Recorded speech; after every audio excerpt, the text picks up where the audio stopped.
full high definition, highest definition known to mankind, at least Well, known to StreamYard. especially on this, no 1080p. doubt about it. Welcome. Go ahead, do the introduction of the show. Well, welcome to the show, everyone. This is the much awaited, highly anticipated disco off between the so-called Disco Inferno and the self-proclaimed king of disco, Kenneth Winona Bolin. Self-proclaimed. Well, that's going to change here tonight. Well, because tonight's contest will determine who is the real king of disco.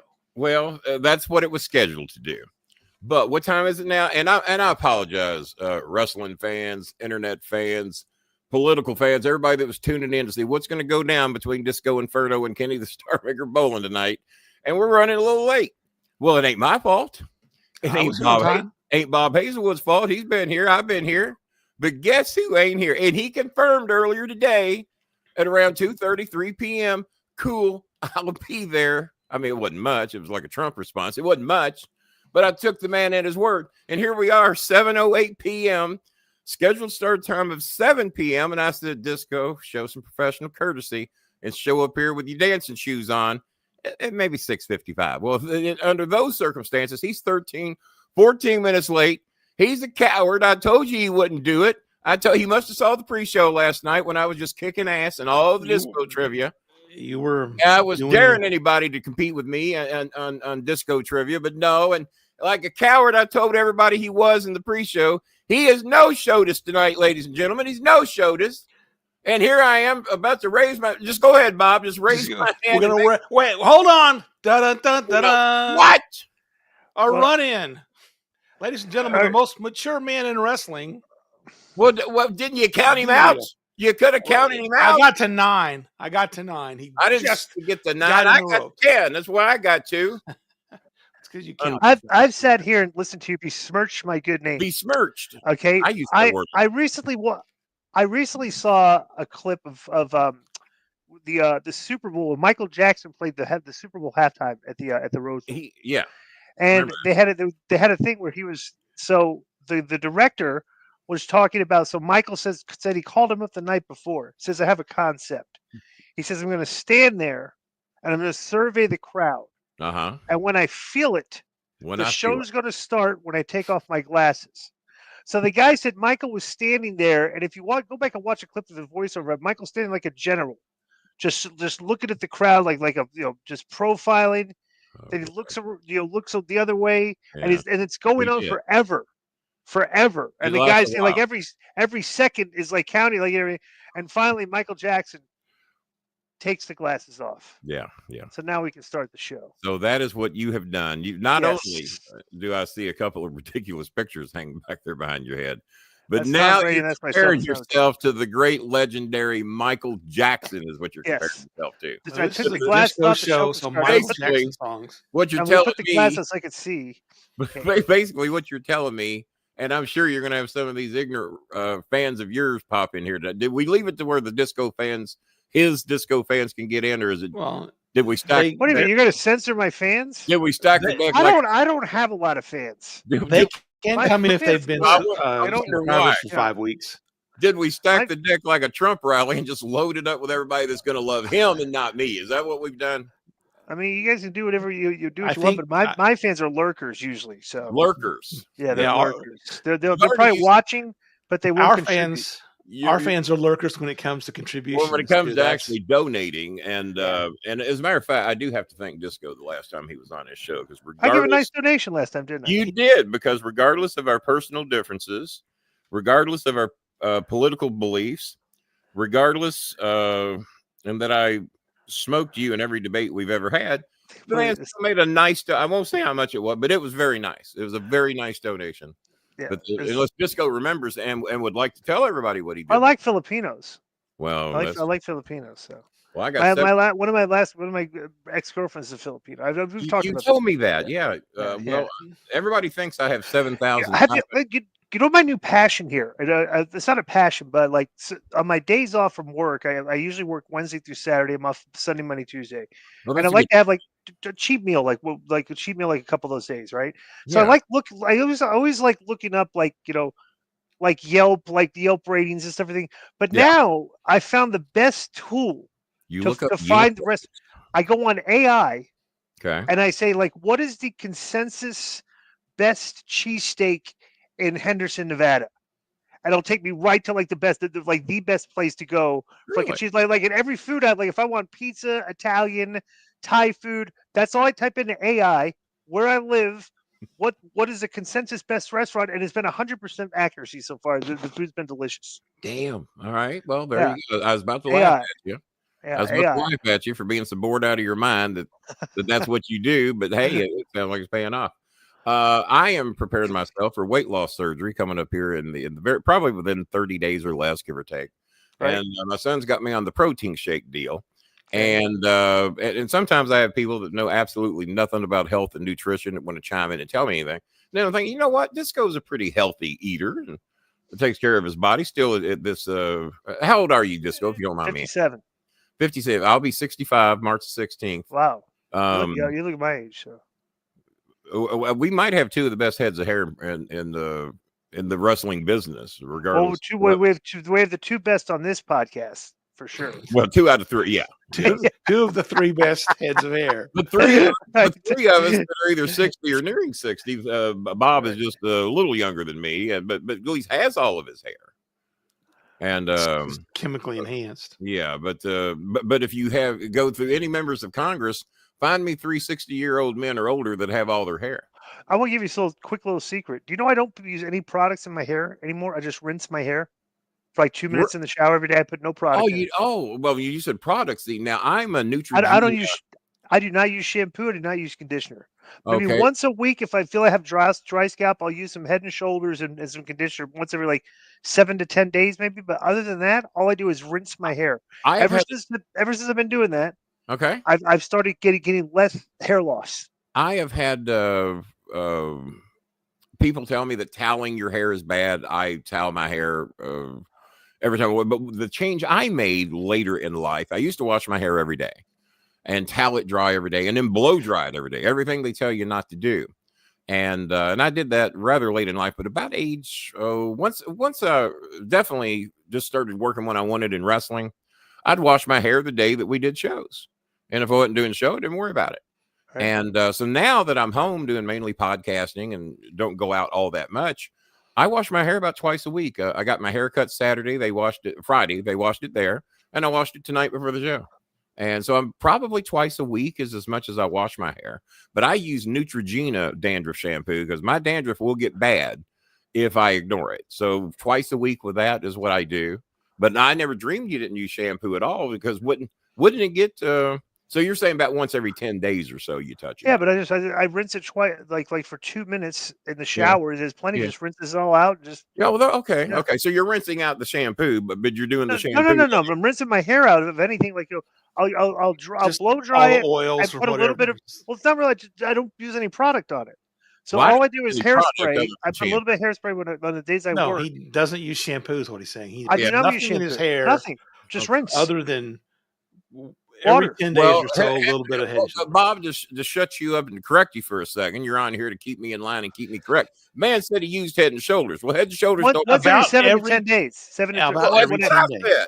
Okay, 10 days. All right. Why are you correcting me, Bob? He showers more often than every 10 days. I'm starting to think you're stacking the deck in his favor because you come up with a Head and Shoulders hairspray that I've never heard of. I want to give this final chat over here with all the answers. If you'll just check your inbox now. Are they here? Did they show up? To Bob's credit, I did not do a preemptive strike to ask for the answers to all the questions before we do this. Let me ask you a question. These your sponsor. You got Carrabba's as a sponsor? Yes, as a matter of fact. Wow, that's a good sponsor. I love Carrabba's. Well, there you go. Well, I thank you for being here for that because Carrabba's is a. Wait, the Fish House too? Yeah, I got. Is that a local one, or is that like that? Because there's a fish house here in Vegas. That's a local one that is so good. Any local fish places are like. Oh my God, yeah, the Fish House is a local place that Chris got me hooked up on, and we got the Fish House. We got Two Rivers Restaurant. We were just at 2 weeks ago to meet my brother. They are very good. They're out in the middle of nowhere, out in Carrollton, Kentucky. You ever been to Carrollton, Kentucky on the way to Cincinnati? Maybe. Chances. Did you ever work Memphis? Oh yeah, I did for like 6 weeks. You might have been fortunate enough not to get sent to Carrollton. I know. We worked in Paducah. Because if you're working in Memphis, you got to do a show in Carrollton. That's a haul. Paducah's down around the pointy end of Kentucky. If you're looking at Kentucky, Paducah's at the pointy end. What's that town we used to work in where Ellis Park is in Indiana? What was the name? What was it, that town? The Ellis Park in Indiana. Yeah, there was a town in India. Didn't we used to, in that loop you would do Louisville, Evansville, Indiana, correct? There you go. Everybody does Evansville. That's where I met Russo at. Yeah. Oh, you met Russo in Evansville? Yeah, those pictures I sent you, those were at Rock-A-Bar Pizza, where Cornette used to eat at all the time. He and I used to eat there as teenagers. And Russo and I met, and I think that made Jimmy hate me even worse, that I met Vince Russo at our teenage pizza place in Evansville. He loved Rock-A-Bar so much, Jimmy had them mail him 5 frozen pizzas of these Mac Daddy pizzas from Rock-A-Bar. They sent him 5 frozen ones on dry ice to Connecticut when he first went up and started working the offices up there. That's how much that boy loved Rock-A-Bar pizza. So now we're going to do our best to stay within the 1 hour time limit tonight. We've already wasted 11 minutes because of Disco waiting to take his glasses off to start the show. I love Mike. I love Michael. I love Michael as well. But I might be writing your inbox from time to time to get any little health trips because right now I'm doing 2 protein shakes a day, a can of low sodium V8 juice a day, and then 1 sensible meal in the evenings is what I'm trying to do. Right. I'm also trying to find some things to get rid of. Make sure to also throw up our Filipino friends that are popping in here, which is the reason we raise money for the shows. Dutch Mantel popped in here the other night and punked some people out and raised us an extra $90 on top of what we'd made. I heard Dutch has been having some health issues, but he got out. He's out. And he's feeling better now. Huh? I think he's due to get out any day. I converse with Dutch probably on a daily basis, either by text messages or actual phone calls or whatever. And when I went to Two Rivers Restaurant the other day, he talked to me and my son and a friend of mine on the phone for 45 minutes just to kill some time. And he sounded so good. And I knew the man had to be getting out of the hospital soon because he sounded as good and as sharp. But he and I both had sepsis. I had it in October, was it, Bob? And then Dutch had it a few months before I did. And both of us damn near died. Doctors told both of us we were about 12 hours away from death if we hadn't got our asses into the hospital. But no, he's doing much better. And I don't think he minds me passing that on. He says he's going to be back doing his podcast real soon. And I'm thinking of doing a podcast with Dutch called Going Dutch with Star Maker Bolin. What do you think of that title? I like it. Dutch would tune in there. Dutch with Star Maker Bolin. Yeah, Going Dutch with Star Maker Bolin. In other words, we're paying for each other because we're both tightwads and neither one of us are going to cover the whole thing. Very clever. Very clever. That's how I looked at it. That's like with the wrestling tag team would be like Bryan Danielson and Kane would be like Team Hell No, just when they were doing the no, I don't know. It's just like now I got to get the pronunciation right because my son yells at it. It's Conan, right? Conan. Every now, what do you say? You say Conan? Conan, yeah. Well, I thought it was Conan the Barbarian, but Conan the wrestler. See, I thought. Well, Conan. It's just he spelled.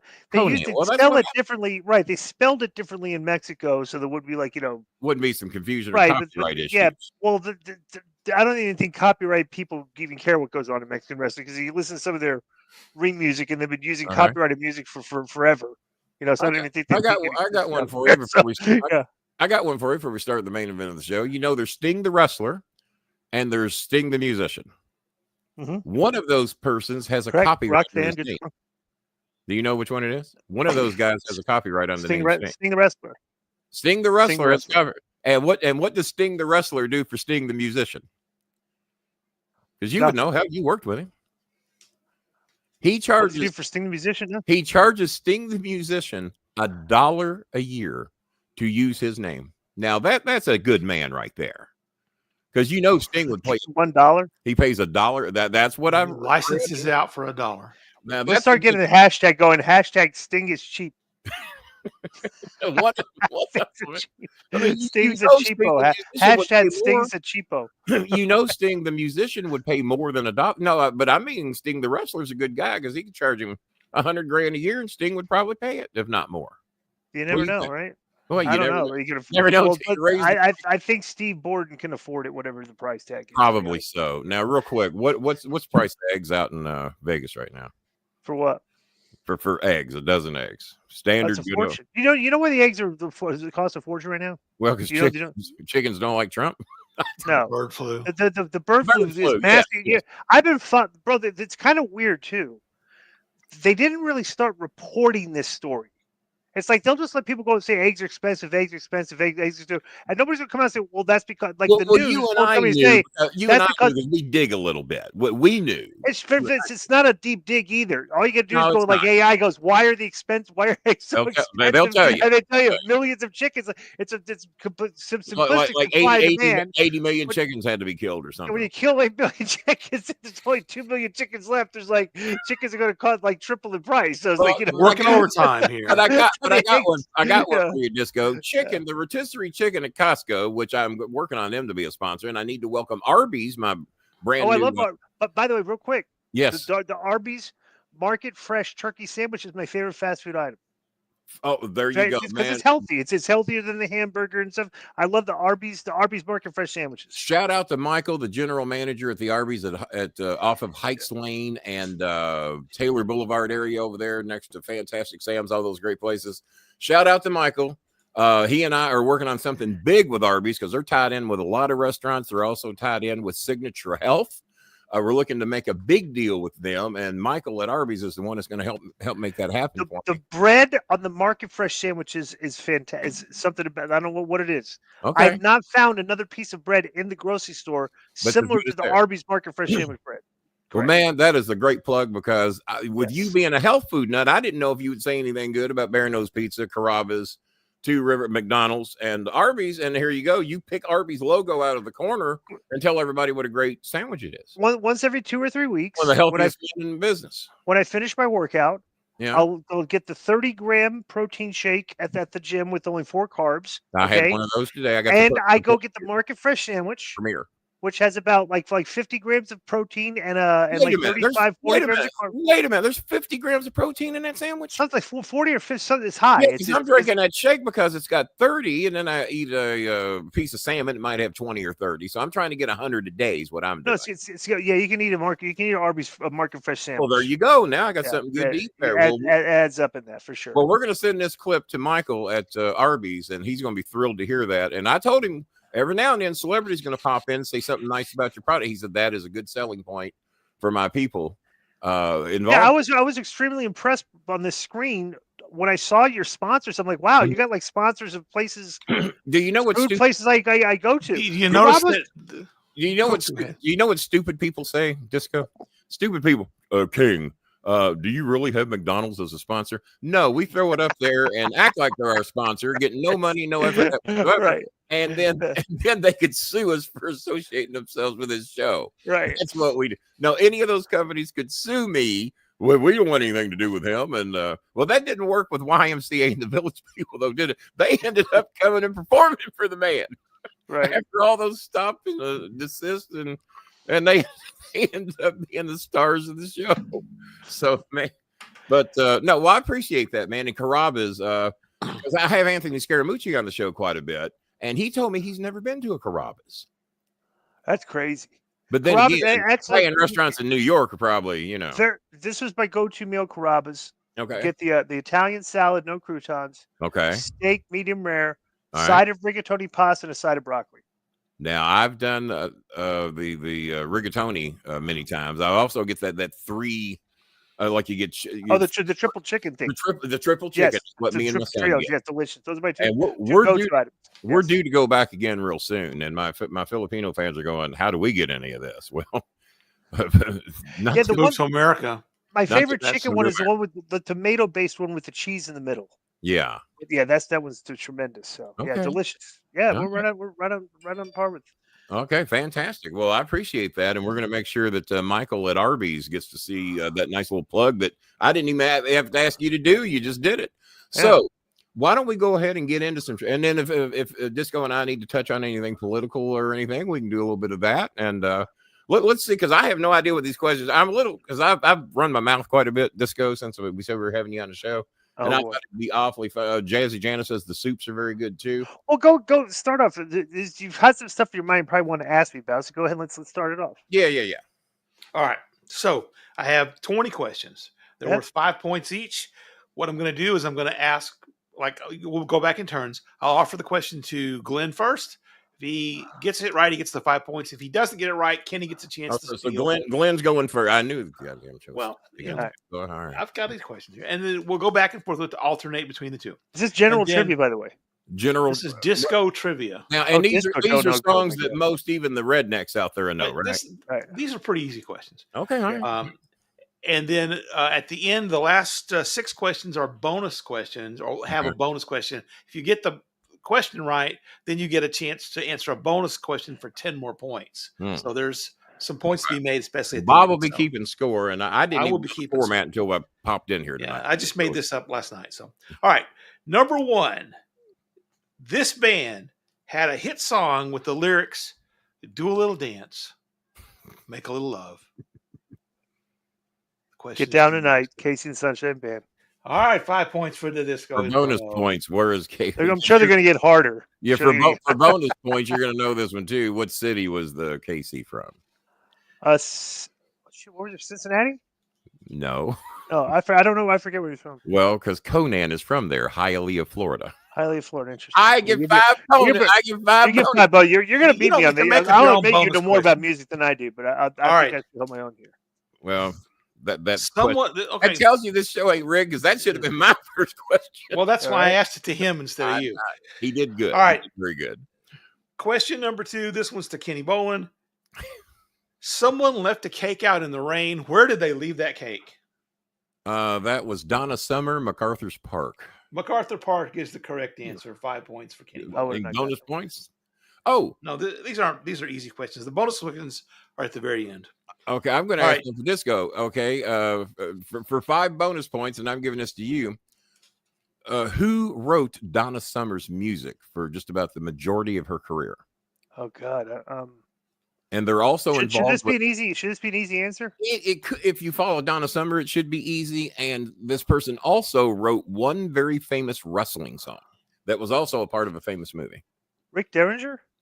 No, not about Giorgio Moroder, who also wrote the song, the theme "Chase Midnight Express." Oh, that's so obscure, but that's tremendous trivia right there. Yeah, that is, and not a lot of people know that. Yeah, and then that song was one of my favorite ring musics. It is a great piece of music, and I and James picked that out. We bought the album of the Disco 45.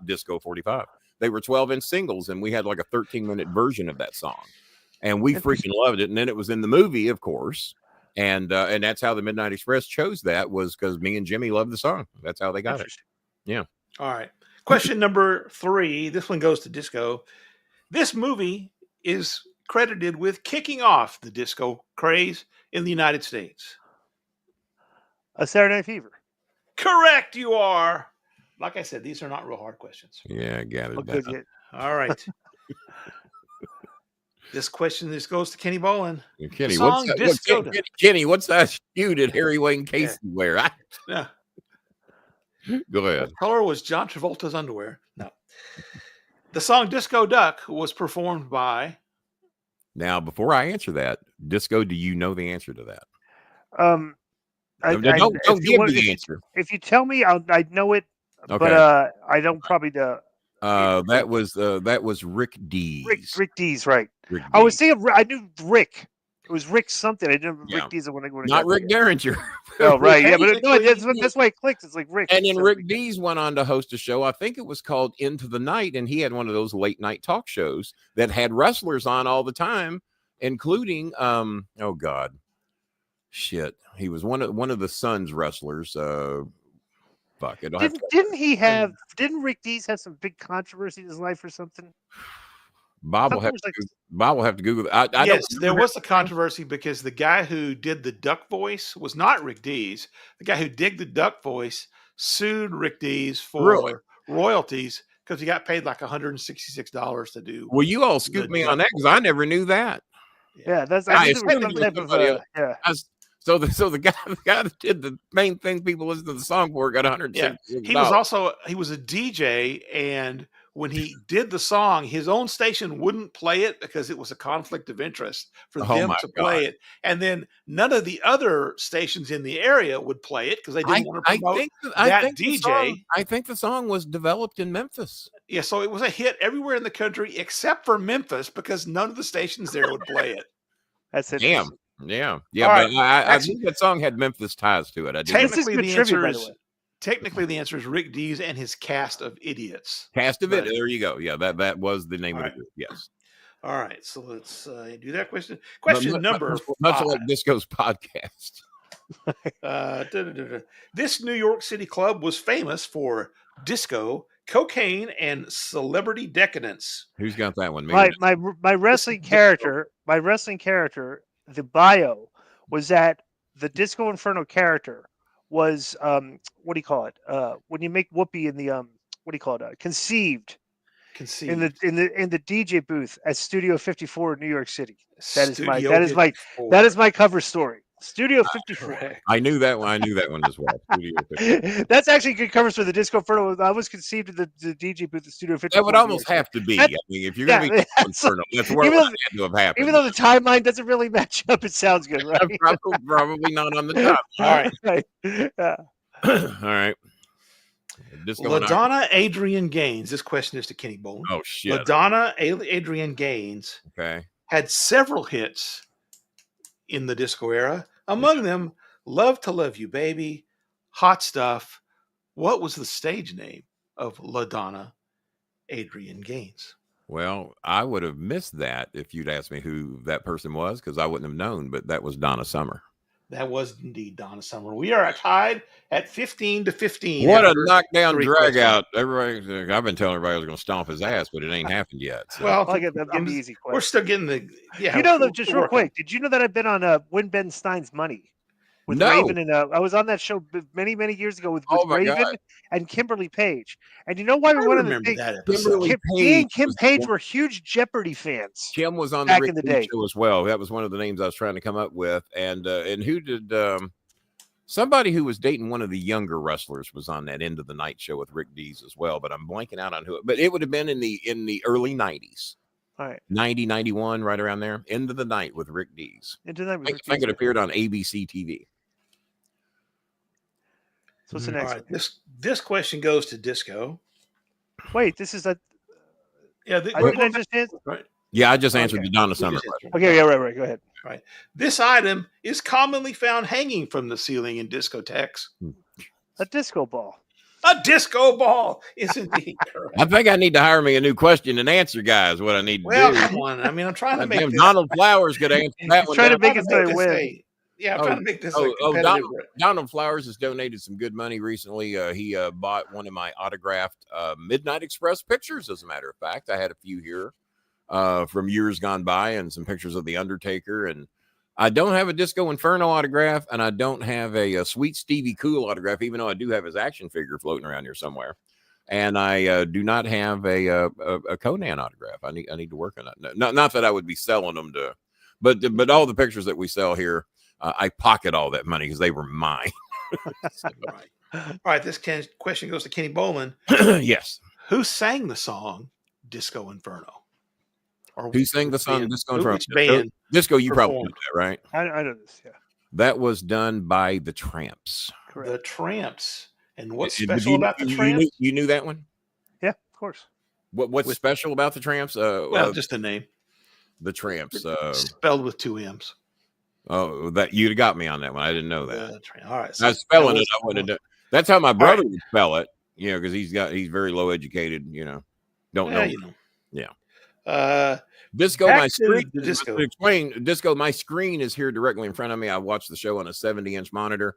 The camera is well to the left. I got the new Insta 360. It even got AI tracker to where I haven't activated it yet, but if I click a button, it'll track me wherever I go. But here at the desk, I don't go far. But we'll show you that a little later. But go ahead. All right. This is question number. These goddamn questions 5. Get any harder. I'm trying to beat this. They are. All right. I don't want a fucking 1 hour draw. I want to beat them. Okay. Well, you got to have some false finishes here. Come on. Well, he keeps kicking out. This disco dance is famous. This disco song is famous for the participants spelling out letters with their arms. Oh, Jesus. Goddamn Christ. Go ahead. Is that for me? Yes, that's for you. Well, that's what I got. That's what I do before I do the Village People's Elbow. There you go. Boy, you set him up for that one. Hey, you set him up for that one. See, I didn't know that. The ghost, that's a picture of me as Yokozuna. If I had ever gone to New York, the Village People's Elbow would have been an iconic move. People would imagine all the crowd doing the Y. Oh, my God. Can you imagine if they'd done that? Oh, yeah. In a big arena? I agree with that. Yeah, I agree with that. All right. This artist, this is for Kenny. Hey, Bob, is it okay if we start playing some Major League Baseball instead of slow pitch softball? We'll start getting there. All right, we'll start getting there. I like these questions, Bob. This artist bridged disco and rock and roll with his hit, Do You Think I'm Sexy? Do You Think I'm Sexy? That was, hang on. Goddamn, Rod Stewart. Rod Stewart is correct. Yes. You know that one? I've actually known the answer to 9 of these 10 questions. Okay, all right. So they're going to get harder. All right. Van McCoy had a song and a dance. Here we go. Disco Inferno. Here we go. All right. Not everybody knows this. Van McCoy had a hit song and a popular dance spanned off of hit song. What was that song and dance?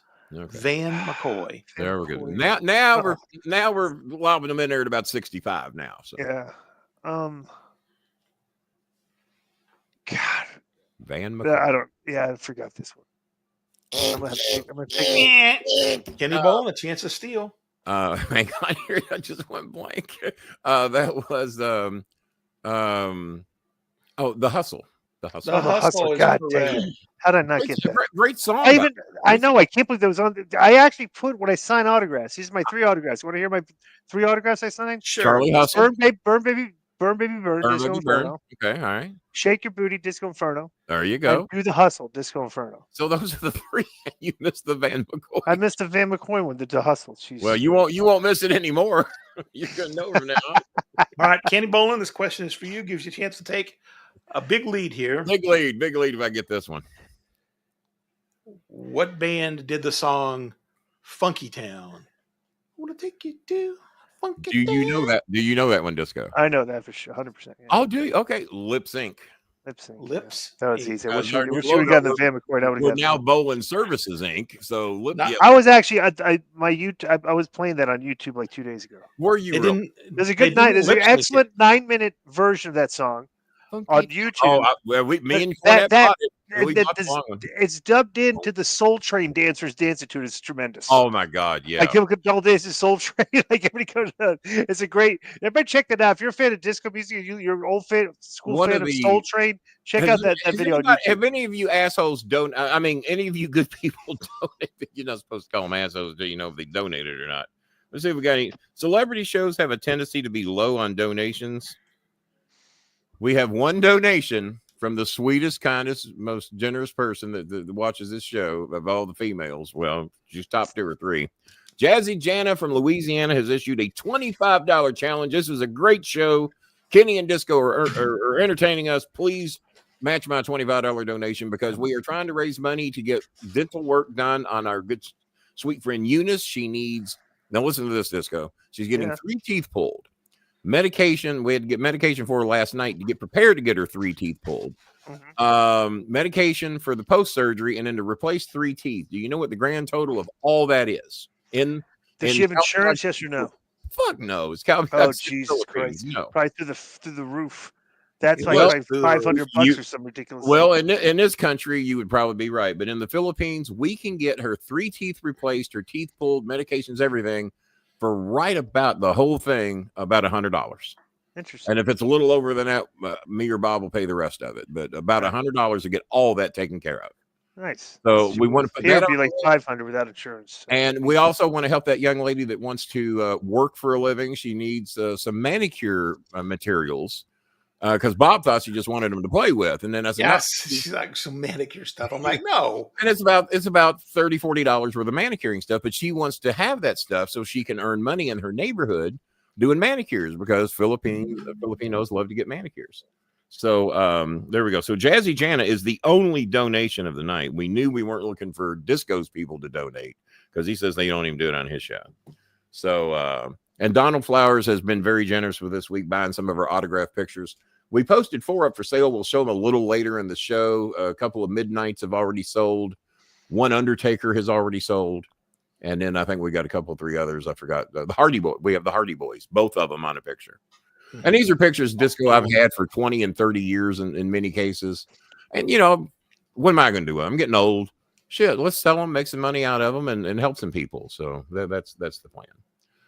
Oh, and by the way, I will officially be incorporated. Well, I'm incorporated now. Bolin Services Incorporated. And I have to pay a $275 fee to get my what is it? Not the 501c3. Once I pay the $275 fee, but today was a federal holiday, we weren't able to pay it today, so we should be totally with the tax exemption number and everything. God, I would think within a week. You know, shouldn't be much longer. Just long enough. Unless Doge goes in and eliminates. Well, unless Doge says, "Yeah, Bolin guy." All right, this question goes to the Disco Inferno. Oh, so what's the score? The score is 35 for Kenny Bolin, 25 for the Disco Inferno. All right, if he misses now, those results have been doctored. Well, they are. They're very doctored. All right, this band, famous for its brass section, had the hit September. This goes to oh my God, September.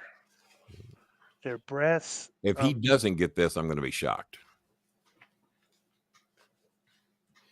I don't know the song September though. Doesn't sound familiar. Yeah, you do. No, stop helping him. God damn, what are you, Alex? Quebec, and you picked that? I don't know it. 6. All right. Throw it to me. Kenny Bolin, you have a chance to steal. Computer. Play the song September. By Earth, Wind, and Fire. Earth, Wind, and Fire. Earth, Wind, and Fire. Correct. All right. You know the song? But I was not. You know what? I wasn't a big Earth, Wind, and Fire fan. Computer, stop. I wasn't a big fan of Abe Lincoln, but I know a few things about him. Yeah, I was a big Bee Gees fan. The Saturday Night Fever soundtrack. Okay, all right. Now, Bob was trying to make the Bee Gees the kings of disco yesterday, and you might actually agree with it. I 100% agree with that. No bullshit. Casey and the Sunshine Band had more certified. No. But 5 hits, top 50 hits. Casey and the Sunshine Band had more than the Bee Gees. That's a documented fact. I didn't find that. But when you think of disco, now we get him hot. Okay, when you think of disco, and you think of the memories of disco, yes, I would suggest the first reaction, the first thing that comes to somebody's mind, and you're right, John Travolta walking down the street with a paint can with what song playing? The Bee Gees. Staying Alive. Yes, Staying Alive. I think I agree with you. That is a trigger song of I agree with you. That triggers the memories, but that does not make them the kings of disco. Just because they got like you might have landed one of those YMCA elbow drops. Well, that don't make you the king of that move just because you landed one of them. They landed a hit. But KC was way more consistent, bigger hits, still touring the country today, selling out all over. They were just in Las Vegas recently. They were in Louisville last year on my birthday, and I don't know what Ghost is saying. It's probably a lie, but yeah. When was the last time you saw the Bee Gees perform? Huh? It's been a while. Yeah, certainly has. Yeah. The challenge is David normally means we have to get that matched in order to get the donation. So yes. So I think the Casey and Sunshine's Band had more hits, but the Bee Gees sold more records. They sold more copies of their songs because Saturday Night Fever was like the #1 selling album of all time. Well, no, they didn't sell more records than KC did over the course of their career. But that album though. That album probably did, but it had a movie backing it, and KC was on that album, so he gets credit for every one of those. I'd make They would have never made the movie if they didn't have the music, in my opinion. All right. Probably not. No, I agree with that. So this question probably wouldn't have made the movie. Good. This question is for Kenny Bolin. Yes. The 1979. Well, I've expanded my lead is what I've done, is what you're saying. You've done, right. This 1979 hit, Boogie Oogie Oogie, is by a band named after a Herb Alpert hit. Disco, do you know that? Band's name is? Do you know that one? I don't know this one. All right, I know this one. That band was called A Taste of Honey.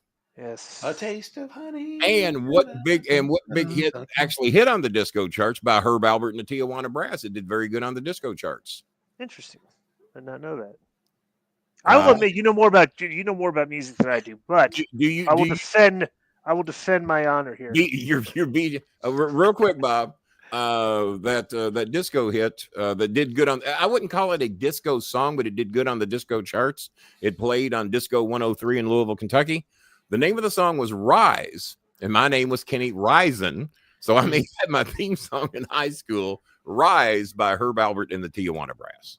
All right. Disco learning all kinds of things. Disco wishes he had me as his manager because he'd have known something about disco music that he had Kenny Bolin as his manager is what he'd had.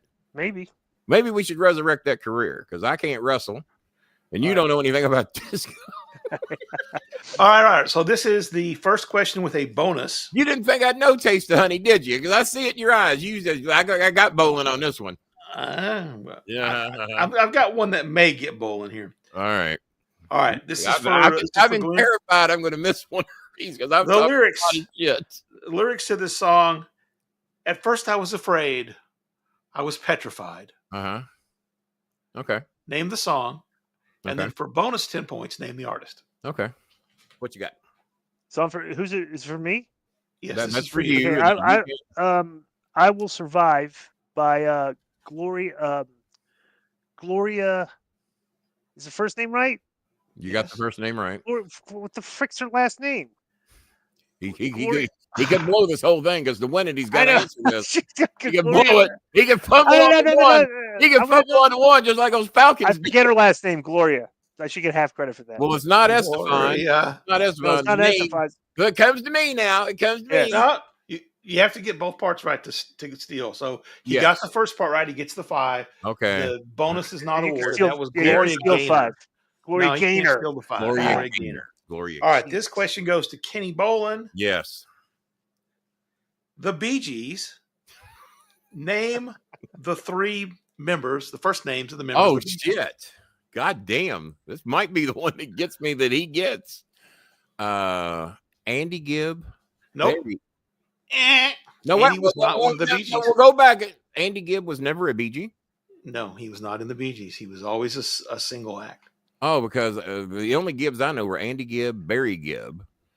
God, Disco, this is where you can gain them. I don't know the names of the Disco was a chance to steal. Disco was a chance to steal. I gave you one of them. Barry Gibb. And I think most people know that one. Robin Gibb. Correct. And Maurice Gibb, right? Maurice, actually, Morris was how it was pronounced, yes, but it was spelled Maurice. Earth, Wind, and Fire had Maurice White, and I was shocked there was a Maurice Gibb. So yes. No, the bonus. Now I will tell you, Cornette would have probably got that, but I believe the bonus part of this question for 10 points. What year did the Bee Gees first perform? What was their first performance? I'll even make this a multiple choice because this is kind of a hard time to guess the year. Now, real quick, Mr. Martinez, are you looking to match that $25 challenge? Because that is the only donation we got tonight other than the $4 out of the Ghost. So this is pathetic. Come on, y'all. 4 choices, and they're in chronological order. People. 1959, 1964, 1967, 1971. What year did the Bee Gees first perform? First perform? Mm-hmm. Yes. I'm gonna go with my birthday, 1967.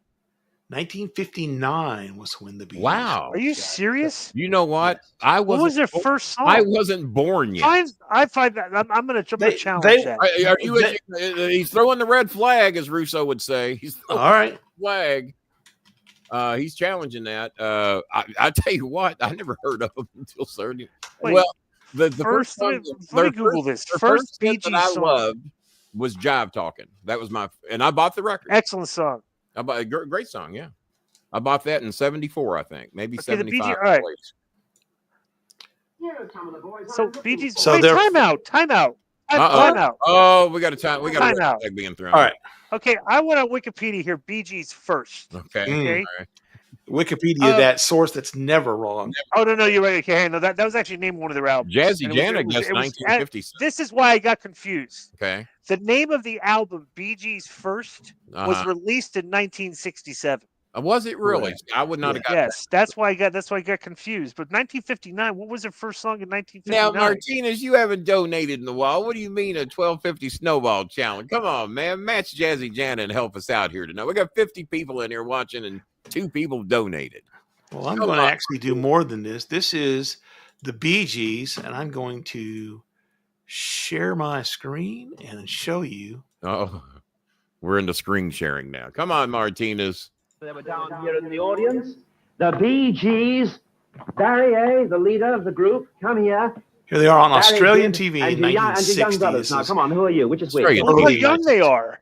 Yeah, well, they were little kids. That doesn't count. Their first. Well, wait a minute. Come on up. Does the Jackson 5 not count? I'm going to time out. I'm going to stand up on the high level. Well, it wasn't Australia. Write your own pieces, Barry. Well, there's that.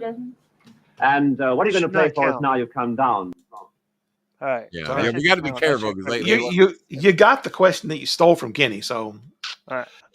We'll give you that much. All right, this question goes back to Disco, and yeah, Australia. This group's I would agree with him. He should be disqualified because it was Australian TV. No one saw that. This group's first big hit was in 1974. It was about one of Napoleon's worst battles. The song was named the same as one of Napoleon's worst battles. Name the group, and for a bonus, name what country they're from. Oh my God! A disco song in 74. 74. No, Napoleon's their first song was not a disco song. Okay, but they were known as a disco. Well, that's act. Kind of what this show's about. Well, they're known as a disco act, but their first song. Let me say the song Waterloo. The song is Waterloo. That's correct. Okay. I didn't even have to be a music fan. No, but so the band is like, who did the song Waterloo and where are they from? Then you said they weren't a disco band. Well, they were known for disco songs, right? But Chicago, maybe. What? No. The band is. I don't get the name of the band. Points. Well, he got the song right. He got the song. I got the song. Yes, you can say it was a band. ABBA. No, I got ABBA. Yeah, ABBA. They're not disco. Dancing Queen. It's not disco. Well, just listen. Go back. Dancing Queen, Man After Midnight. They are. That's like saying the song Disco Tech by U2 is just lose 10 points for arguing with the moderator. Wow. You're just like around the horn and subtracting points. Flag back at you for arguing with the ref. This is going to be like Drew Carey's solo. And yes, they were from Sweden. All right, this former Alice Page watching the show apparently. All right, the 1979 song "Ring My Bell" was done by. Hang on. This is for Kenny. Hang on. That pisses me off because I know this one. Ring My Bell by. Because she didn't do much other than that. It's pretty much this is it, right? Can I ask the moderator for the initials of the singer? A.W. and not root beer. Fuck. It ain't Abigail Wilson. Hang on. Nope. Ring My Bell by. I think I know the first name. I know this because I own the record. My Predigent, my Aerosap is not. Can I half steal this? You're going to if I can't answer. 5, it. I mean, 10 seconds. 10, 9, 8. Anita Wilson. Anita Wilson is not correct. Oh.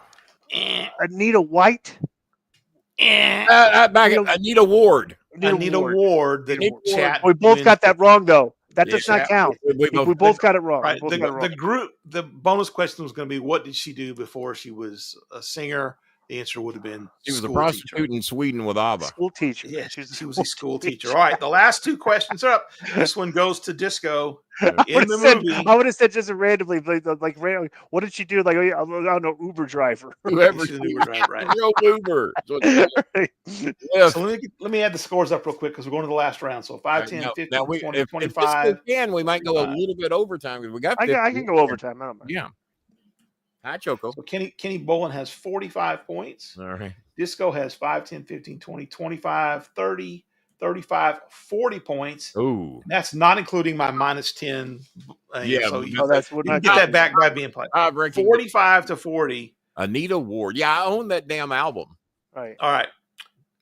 In the movie Saturday Night Fever, what actress played John Travolta's love interest? Oh, Jesus.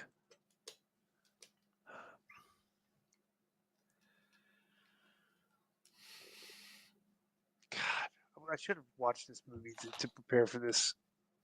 I don't know. I can't get you. Well, Dave Martinez, we're right now we're even begging you to do the $12. It's been a rough night. Kenny, can you steal that question? John Travolta's love interest in Saturday Night Fever. Plain as day. Give me the initials again, and didn't help me. KLG. Kathy Lee Gifford. Incorrect. Karen Lynn Gorney. I would never have gotten that. If and the bonus question, I would have thought Deborah Winger too. So Disco, you didn't know that, did you? Karen Lynn Gorney. No, I did not. No, bonus question that's a hard one. I mean, like that. I'm not gonna know this. Well, this last one's pretty hard too. So, I would have went with Deborah Winger and thought it might have been right. Yeah, the bonus was going to be what TV. You tell me who the love interest of John Travolta was in Grease. I could have told you that. I got that one. All right. Yeah. So Deborah Winger, everybody knows that was Deborah Winger. So Kenny is leading. So this is the last question. Oh, if he gets it wrong and Disco steals, Disco has a chance to win. Oh, if he gets the bonus, he can go for the win here. Yeah. Thursday, July 12th, 1979.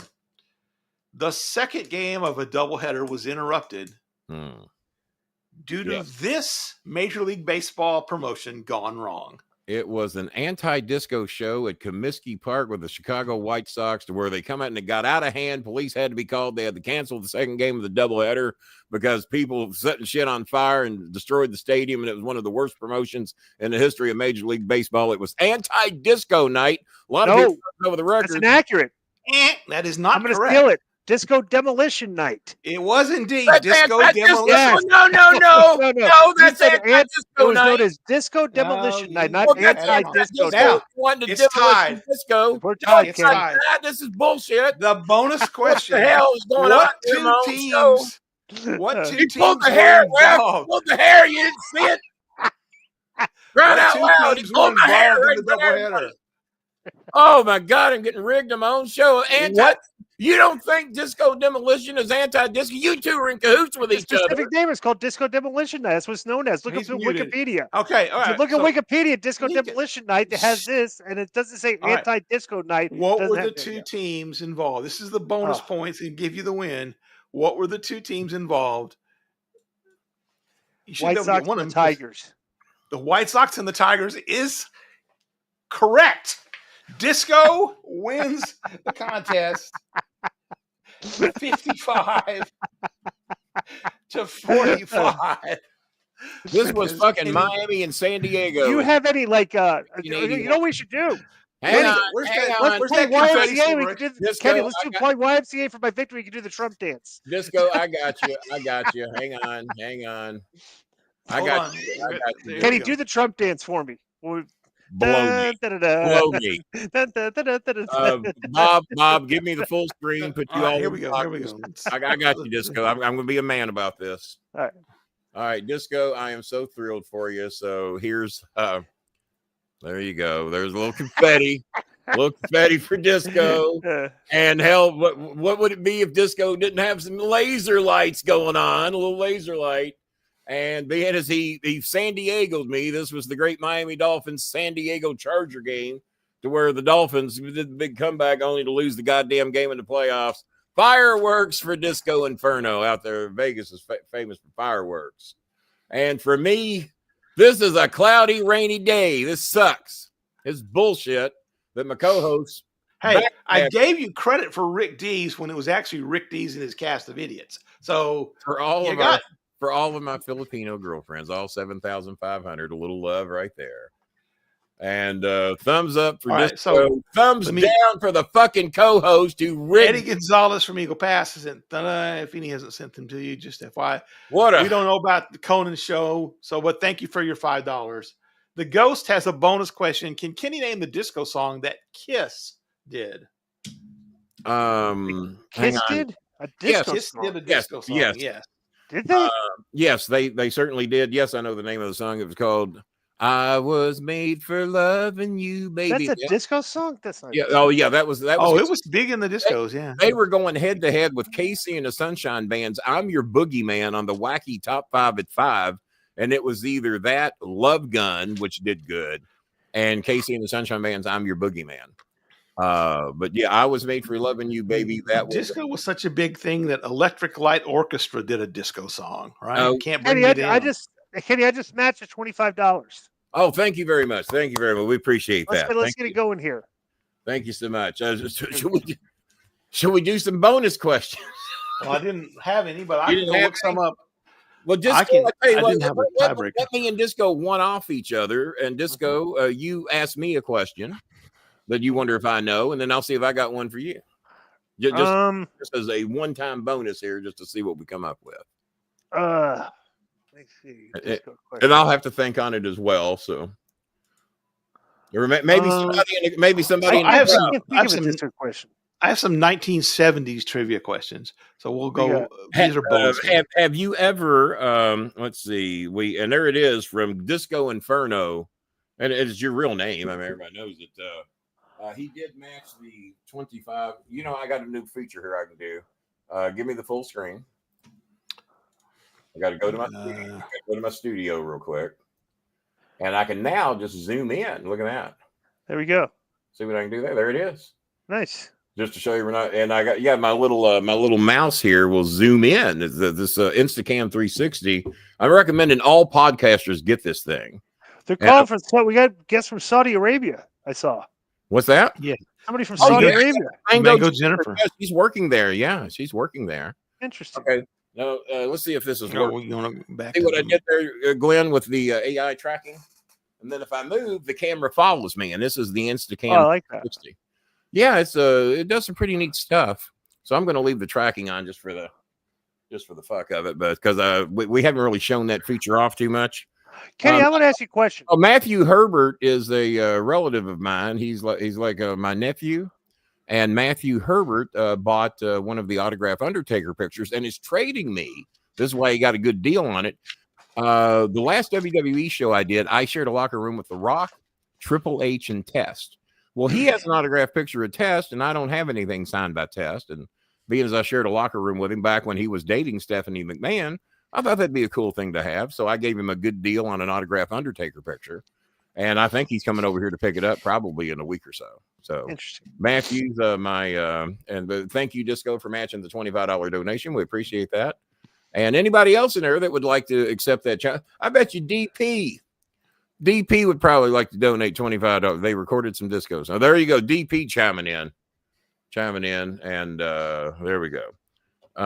Checking to see if we got any more donations to announce here on the show, because we're trying to get that food taken care of for our friend. And we have a $15 donation from Daniel Lemley. Daniel Lemley's always good for $15 a show. He's a good man. Tired of all the bad talk about him. Glenn Gilbertti, shut up. A lot of it go away. All right.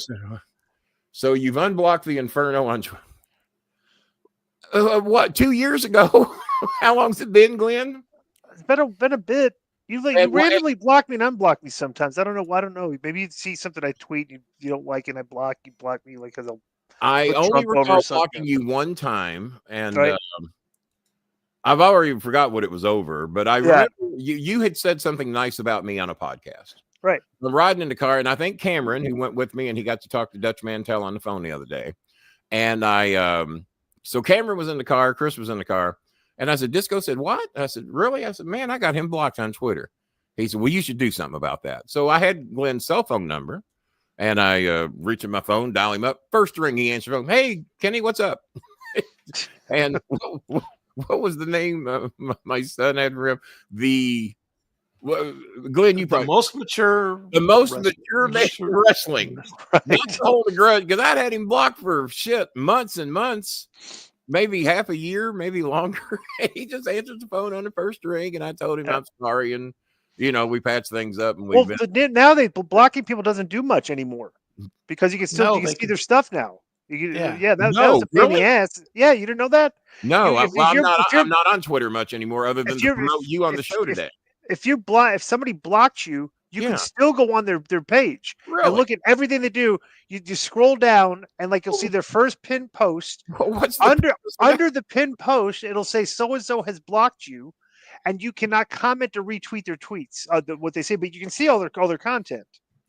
So that they can't block you from not seeing what they're tweeting anymore. Yeah. Well, that's kind of like the show. If we get trolls in here, we can block them and they can't participate.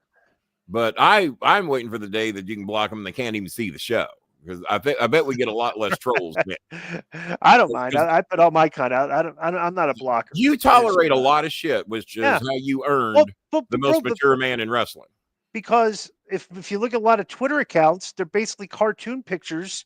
So I don't even know if they're real people. How can I get upset at something tweeting at me? I don't even know if it's a human being. Exactly. So how can I get emotionally? And the bots have taken over Twitter, no doubt about that. And you're right, but no one's got the courage to use the real pictures anymore. Right. And if you remember when I was advertised for Evansville, what was I bragging about? We had myself, Dutch Mantell, Jerry the King Lawler, Tommy Rich. God, who else was on there? Do you remember? A lot of big stars and me. Right. So I'm in the center picture with my real picture wearing that crown right there. Right. I was the only one who posted his real picture. Everyone else's pictures were 30 years old, including Lawler, Dutch Mantell. Tommy Rich had Ricky Morton looked like he was a baby. Ricky Morton looked 19 years old in that picture. Ricky ain't looked 19 since 1919. Right. Crying out loud. Well, that's the thing that people constantly are burying me. The fans call me jobber, irrelevant, all this crap, the typical tropes. And then everybody tweets that old Cody Rhodes tweet at me from 7-8 years ago. Yeah. And everybody thinks that bothers me. I'm like, guys, if this was bothering me, I'd block everybody. I let everybody post it. I don't care. It's I don't. It doesn't. People I know that are upset with me, that bothers me. People I don't know that are upset with me, I could give a rat's ass. It's probably one way to look at it. Nate, what did I block you over? You hung my television for me. Was you blowing? You didn't wish him a happy birthday. Was you blowing Trump on my Facebook page? Because that'd get you blocked. You can be my family, and you can ask them. You be my family, and if you start blowing Trump on my show or on the Facebook page, that'll get you blocked. Kenny, let me ask you this: what do you think about Trump so far? I think he's kind of different than he was the first 4 years. I think he's still a convicted rapist, and he's still a 34-time convicted felon. He lies. He's not a convicted rapist. I didn't say he was. I said he's a convicted rapist because YouTube don't like him when you say that. He is an adjudicated, and let me correct you. He is an adjudicated convicted. Being as you've said it, he'll correct himself. He is an adjudicated convicted rapist because the judge, when he was found guilty of sexual assault of E. Jean Carroll up in New York, the judge says, "Yeah, what you've been labeled with is being guilty of sexual assault, but what you did in the state of New York when you penetrated that woman against her will." That is considered rape in the state of New York. Based upon the judge's decision, Anthony Scaramucci went on MSNBC. Fox News wouldn't have him on to say it. MSNBC, CNN, various other news sources, and he repeatedly called him a convicted rapist, and he says, "I dare you to do anything about it." And he didn't. So that's out of the judge's own mouth. Oh. But you did in the state, and Bob can look it up if he wants. So if that judge, most people look at that girl's story from the other side, and they think that she's full of shit. So but the jury and the judge did not. Yeah, but I mean, you go to different state, different. Choose what laws to go by. Everybody in New York hates Trump. Part of the show I couldn't wait for. Go ahead. New York hates Trump. He's not gonna get a fair deal. It's an 85% Democrat jury. No, they hate the guy. Stop it, because states don't hate people. States are mixed with all kinds of different people. You could say Alabama hates Kenny Bolin. Well, I had my first ever professional wrestling match in Birmingham, Alabama. The state don't hate nobody. There is a conglomeration. You can say California hates people. Trump didn't want to help Orange County. Orange County predominantly voted for Trump because they're a bunch of rich white fucks that voted for Trump. So he didn't want to help them until he found out Orange County voted for him, and then he decided to send them some money. Well, that's not the way government should work. If you vote for me, I'll help you, and if you didn't, I won't. That's bullshit. That's how it works. No, it don't work that way. It works like this. Don't know how politics works. We give you money, you vote for us, and you vote and then our you're the ones we're going to help. We're not going to help. That's how the lobbyists work. It's like politics is a disgrace. With these people have to go in and like people pay money to get you. You're not a politician until you get elected. The whole key is getting elected. You need money. Okay. People all these politicians take money from people with interest to get them elected. When they get it, they have to they have to either be a part of our politics. Would you agree with that? Oh, I totally agree with that. Okay, but that's the way our system works. That's the way I like it. Yeah, well, that's the way our system works. So it's like you wonder like, okay, who's good? The best politicians are the ones that get elected. But no, and if Joe Biden was slowing up money going into North Carolina, that's fucking wrong if that were the case. Now, there's been people there, government officials that are Republicans, that said that's bullshit, that we've got FEMA here and they're doing everything they can with what they got to work with. But if Biden does that to North Carolina, which wasn't all that Trump over the past few years, I mean, it's been very 50-50. It's been very close over there for a while. But no, you shouldn't be picking because there's Republicans in every state. There's Democrats in every state. So we try to fuck over a state, you're fucking over a lot of your people. And a lot of these government programs are shutting down. Some of the poorest states in the country are Republican states. The manufacturing and the jobs and the education are normally in your big cities. No matter what big city you're in, it's probably Democratic because that's where your educated people are. That's where your manufacturing is. That's where your jobs are. And in your inner city, yeah, there's a lot of black folks there, but that's also where a lot of people work. Or at least before COVID it was. So when you fuck over a state, you're fucking over a good portion of your own people. Probably more Democrats in California than most others. Whoa! What did you post there? What are you talking? Of course, there's way more Democrats. Like, bro, there's like 40 million people in California. It's like 30 million Democrats. It's like, come on. You think there's only 10 million Republicans in California of all those rich white makers there? You think? I think Northern California. No. Well, is it, bro? It's I'm anxious to see what numbers you pull because I don't know. I wouldn't. The demographics would be 75%. Demographics are pretty clear. You get in a city where there's a bunch of people that all live together very close to each other. It's mostly Democrat. You get out in the land, get out in the suburbs, it spreads out, then you become more conservative because what happens? My ignorant brother, who doesn't have much of an education, reads at the third grade level, is a Trump supporter. Right. Everybody I know that's a third grade reading level is a Trump supporter. Every goddamn one of them. Nate Steele's in here, probably reads at a fourth grade level, so I can't judge. Let me tell you this. So when it's just the simplistic of politics between Democrats and conservatives and liberals, man, and you've made some money. Okay, so liberals and conservatives, you go in a city more liberal because everybody has to kind of live in close proximity to each other. So you have to be more liberal to understand whether you choose which party you choose. Well, if you can let him answer the question, he might tell you. Then you get out in the suburbs. Why don't you stay the fuck out of this, Bob Hazelwood? You already rigged the goddamn game show. Why don't you let me handle this part? We'll be back next week, folks, with Kenny and Disco still yelling. And if anybody's leaving, it's going to be you. Me and Disco going to stay here and work this shit. That's what we're going to do. So you get out in the suburbs and you get away from people, and that's the way more conservative. Bob, like a coward, you don't want to live. You want to live like you want to be more private. You're more conservative, more like family oriented. But in the cities, wait a minute. You're saying if I live in the city, I don't want to be a family? I'm not family oriented? No. I'm just saying. Yum Center. Liberal principles work. Say the word liberal, right? If you're going to say it, they work better in places where people are living in close proximity with each other, and you have to you have to basically interact with a lot from people every day. I agree with that. Okay, so that's why kind of like but you get away because you get away from that, and like you become more conservative when you get away from people. I was raised in bumfuck Egypt, and I wasn't like that. I wasn't taught to be racist. I wasn't taught to hate black people, Mexican people, Iranian people. Just because you want privacy doesn't mean you're racist. Some people want privacy and live like in their own. Have I introduced you to any members of the Rising or the Razor family? Have I done that? Who are they? Well, they're family members that live out in BFE that are. There's a reason I became the way I was because I was raised to be a racist. I was raised not to like it when Mexicans moved in the area and brought your property value down.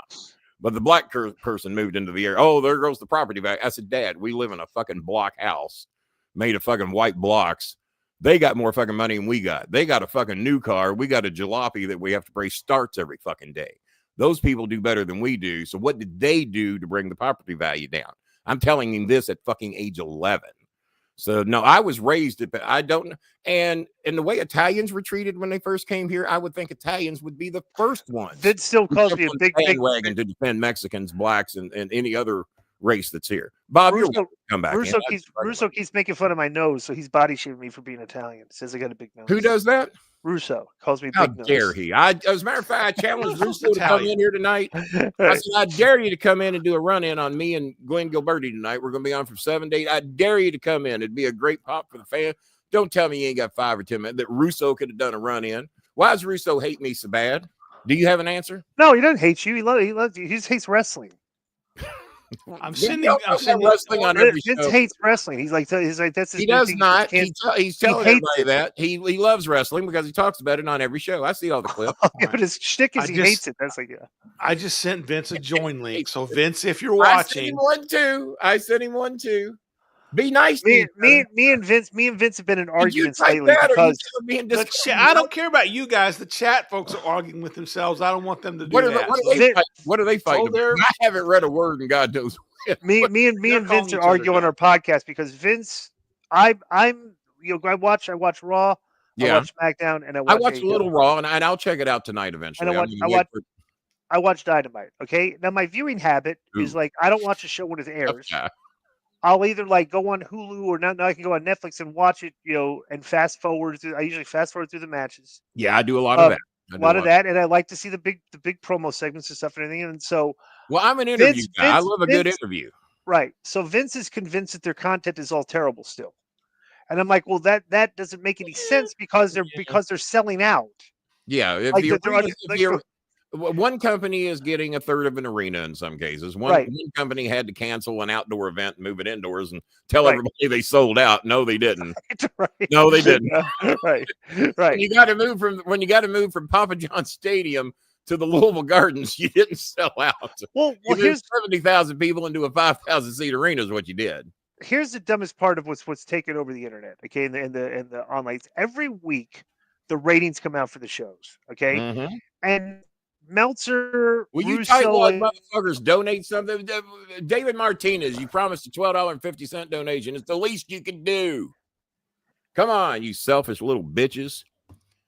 See, you got to treat your fans good. You got to treat your fans good, and they'll respond to you. Right. So here's what happens now. So when the number comes out, if it's a good number for AEW, they post the W. Tony Khan posted everything. They take the W on what you call it. Yes, that is true. The thing about the Kevin Nash, we were playing poker on Friday nights at Kevin Nash's condo. So, okay. Yeah, we had a poker game on Friday nights. Nash and I great game. It was a great social event. We had hot girls there, people playing poker, and it was right in the middle of Buckhead, so you could just walk out of the condo and go out. People would come over to the condo, play poker. I lived in Marietta.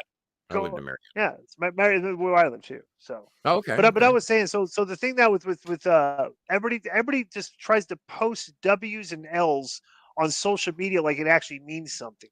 Okay, like when the rating comes out, they think that number is like a measure, like it's a metric that like you're awarded something if the number is higher, if you're chastised if the number's low.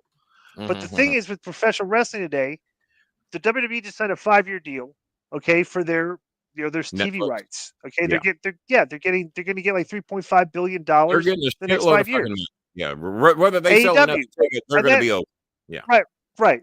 AEW is getting $174 million for 3 years, like $550 million for 3 years. That's all fixed income that they're getting for the next 3 to 5 years. Who's paying AEW big money? Who's doing that? The Turner Warner Brothers. WD Discovery. Correct. So the thing is, okay, that number. All right, every week the number's irrelevant because only in reference to this. It's irrelevant in the big picture. Like it doesn't mean anything. It was higher than it was last week, or it was lower than it was last week. It doesn't matter. You're fixed. You're still getting every week the same amount from the network for the thing, regardless of what the number was. Based on your ratings. Right. Correct. Right. So the whole gauge now of how you should be judging the product is the attendance. One company has sold out arenas. The other company is the third full. One company's doing twice as much in their TV rating and 5 times as much on social media. Yeah. Okay, the other media platforms and the one that's only doing a third full. So it's very simple to look at like one company, the WWE. Yeah. They've figured a way other than just Netflix or USA. Yeah. TikTok, YouTube, Twitter, and SmackDown and Raw millions both of people very well, and that Dynamite show is down to like 200,000 viewers now. You the CM Punk you can show. literally be watching. So you can be on Twitter, okay, not watch Raw, okay. Right. Every 5 to 10 minutes, the WWE.com website will post a clip up on the thing of this just happened, like a 30-second minute clip. You could literally not watch a show, just follow the WWE Twitter account, press play, and bro, those things do like 1 million views. So they're getting 1.5 to 2 million views on the regular on the live show. They're getting another 3 to 4 million through YouTube and stuff. But they're drawing like 4 or 5 million people a week, which is kind of obvious because you look at like no wonder they're selling out. That should be like the mindset of what you're saying. Like, why are they selling out? Well, because they're getting 5 million eyes on the product every single week through all their media platforms. The other company is not. They're doing like 5 times as less. Again, like their attendance is like that matchup. And that's it. And it's like people are trying to look at this argument is like other than that, I'm like, dude, any professional wrestling company wants to book their show, get their TV to where their arenas are sold out. Yeah. Period. If you're selling out, the promoter is very happy. When ratings come out, you want to beat the competition, right? Oh, right. And so you're looking at your arenas; they're all full. Vince Russo's thing is like the WWE's product stinks. I was like, how could you say that in the middle of all these metrics? And like, it's like if you don't like it, it's like it's like Well, that's what I've said to Cornette over the years. Just because you and I don't like something on AEW, are the fans watching? Correct. Is the WWE universe what? It doesn't matter if Disco or Russo or Cornette like it. But we're 6 because the people of that age group that are watching wrestling today, no, they're not getting the 9 million viewers we used to get back in the Attitude Era, or what Turner was getting when they won 83 weeks in a row, right? No, they're not getting numbers like that. But for those that are watching, they're appealing to that audience. It doesn't matter if the 4 of us like it. We're 60. Yes. Like, bro, we're literally outside, like we're years outside the target demographic. 18 to 35 is your Democrat. Right. But this is interesting. Yeah. This is funny because 18 to 49 is actually demographic. 18, you're right. It's 18 to 49. I underestimated. So Meltzer's started. I admit when I'm wrong. So shut up, fans. I admit when I'm wrong. It just doesn't happen often. So the funny thing is, Meltzer started posting the demo as the weekly rating, just the 18 to 49. Like, what is that number? The 18 to 49 number. Yeah. Okay, so the 18 to 49 numbers what people look at now, right? So Disco, hang on. You're telling me that's not their real profile picture? Is that what you're telling me? Yeah, right. Okay. Exactly. Right. Okay. Are you sure that his driver's license doesn't say cringe bro? Cringe bro. That one is her real. Look at that. Jazzy Janet from Louisiana. She is down, I think, from the Baton Rouge area. And boy, they've had a lot of weather issues down there too, between the snow, ice, and hell, Bob said it was like 85 there the other day. And Jenna Adams has a very interesting. I want to make a point. Something she wrote right here. She says, "Donna Flowers, I hope she's adjusted well after move. I hope to leave here one of these days between the political climate and job opportunities. Very limited for my field." Okay, now here's my question. When we say the word political climate, okay, the political climate on Twitter and social media is completely different than political climate in real life. Yeah, because I don't like. There's no way people are arguing like they are on Twitter or something in real life. Because I'm in a very diverse. Maybe me and you, but other than that. But I'm the same. I'm in a very diverse job that I do. Where it's the funny thing about my job is I probably work in a more. If you talk about like LGBTQ, right? I don't think anybody. You might get fired because you're not allowed to say, include the trans anymore. No, but I'm saying I work in a club where there are probably more LGBTQ people than anybody I can imagine at work. Because the girls are all mostly bi. Yeah. And a lot of them are all lesbians. So it's like the LB. Like I work with a ton of LB. Yeah. Like every day there's 150 of them. No doubt. So, right. And nobody is hyper about political talk. Nobody. Everybody gets along. They work together. Stuff. So it's like, you go on Twitter and you think that makes it seem like, this country is like so divided. It's like we're divided on social media. We're not really divided in the real world. Let me ask you this: how many people come to your club wearing MAGA hats? None.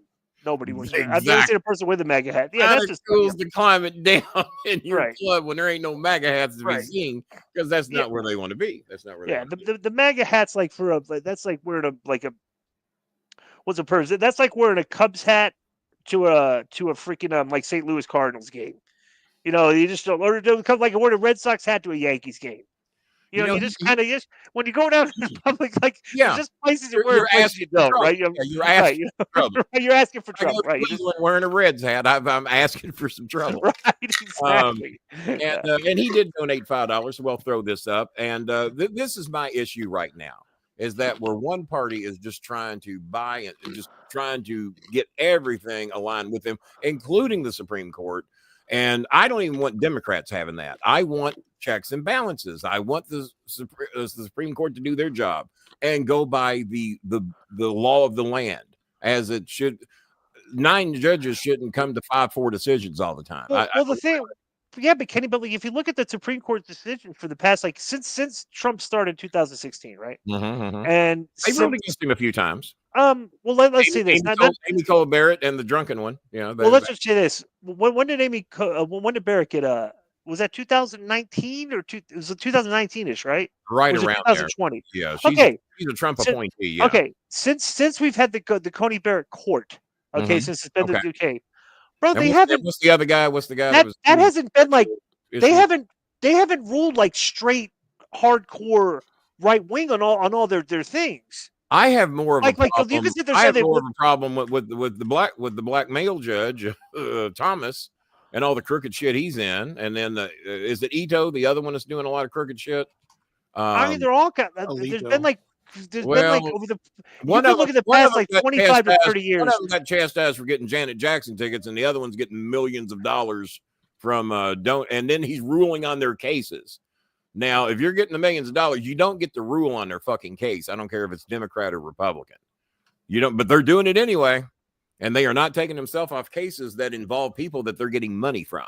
That, and I think you and I agree with that. I mean, if there was. If Janet Jackson, it's like a major policy decision, I can see that. But if it's just like a thing, but here's the thing: you hear about this, you specifically can't tell me exactly what like one of the cases was. It's like so when you can hear about things like this, but it's not really. He got a fucking free Winnebago. That's a specific case. They gave him a fucking. He's supposed to pay $250,000 for it. Was it the? Okay, but I'm just saying this stuff like this is not.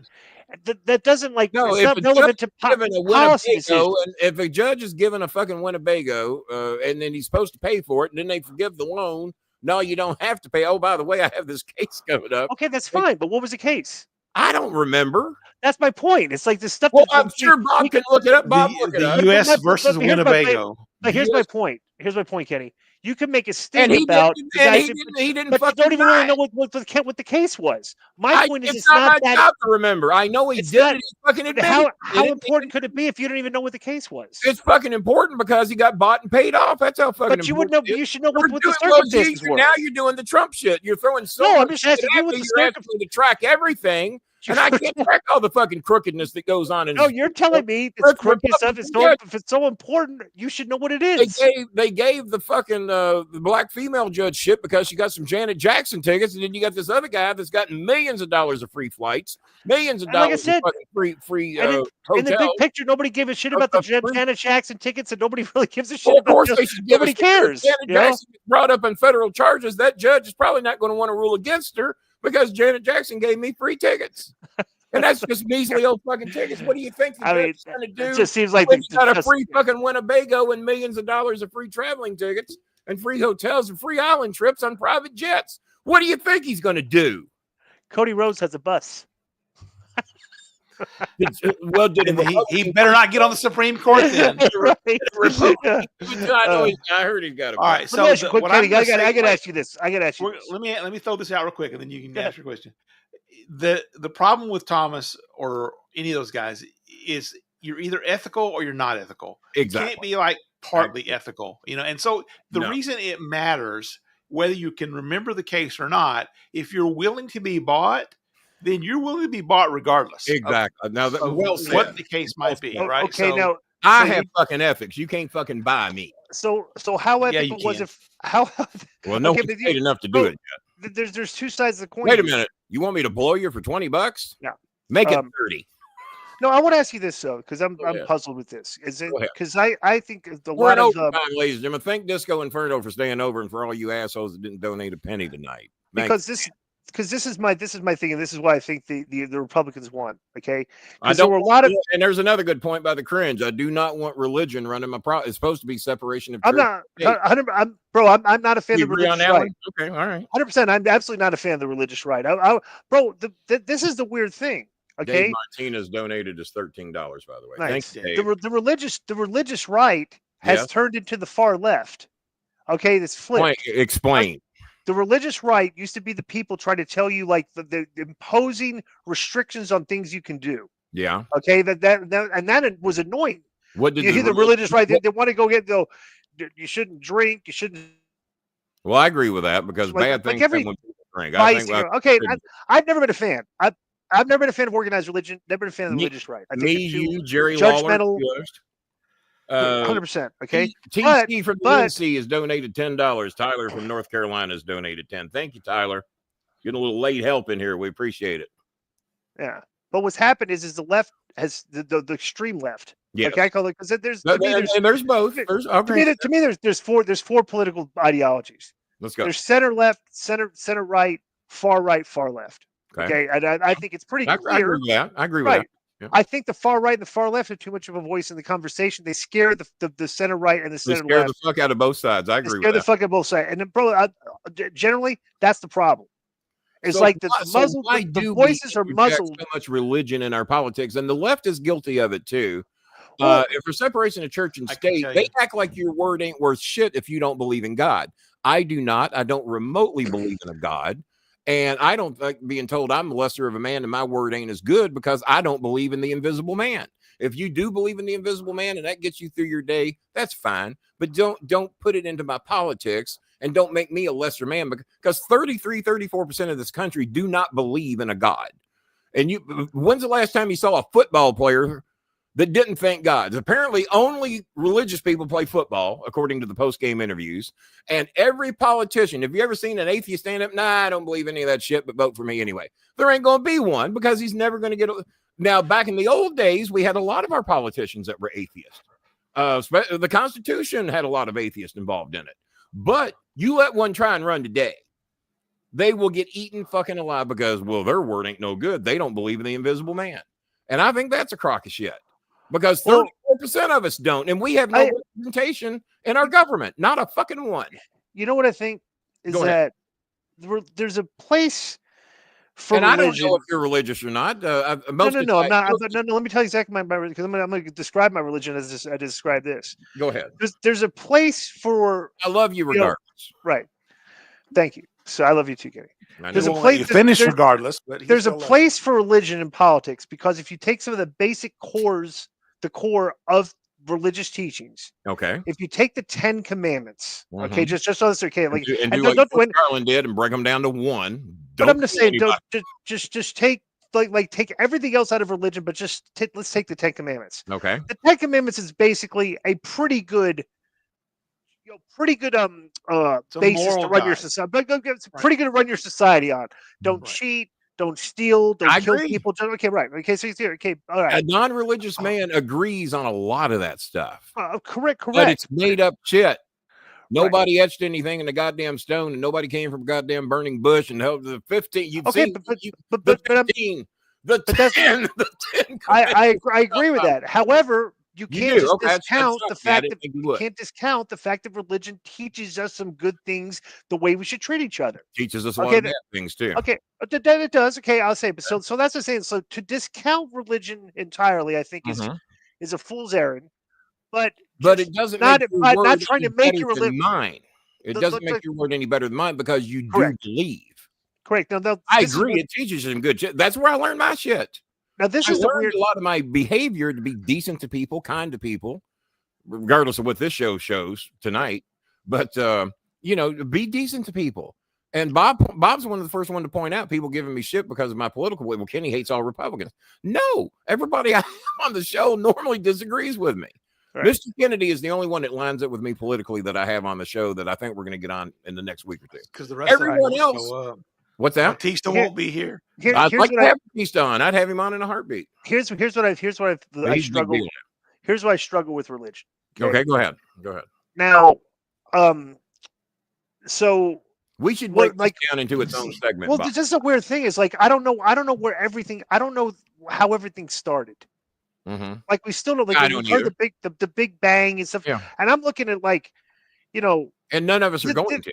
Right. So I don't know where everything started. Okay, yeah. But I am in on the possibility of a creator. That mankind this was created. Mm-hmm. Okay, because by a person or a being. I just struggle sometimes looking at humans, animals. Mm-hmm. Look at the way they function.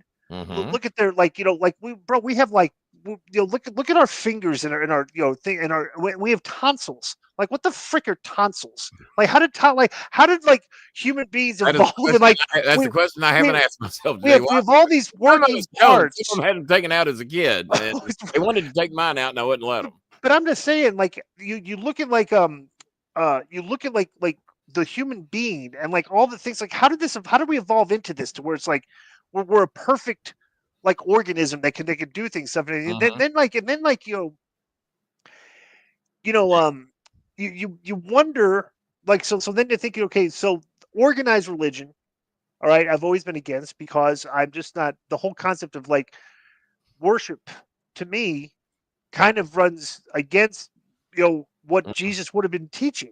Mm-hmm. Like we're like worship. That's kind of a weird concept, right?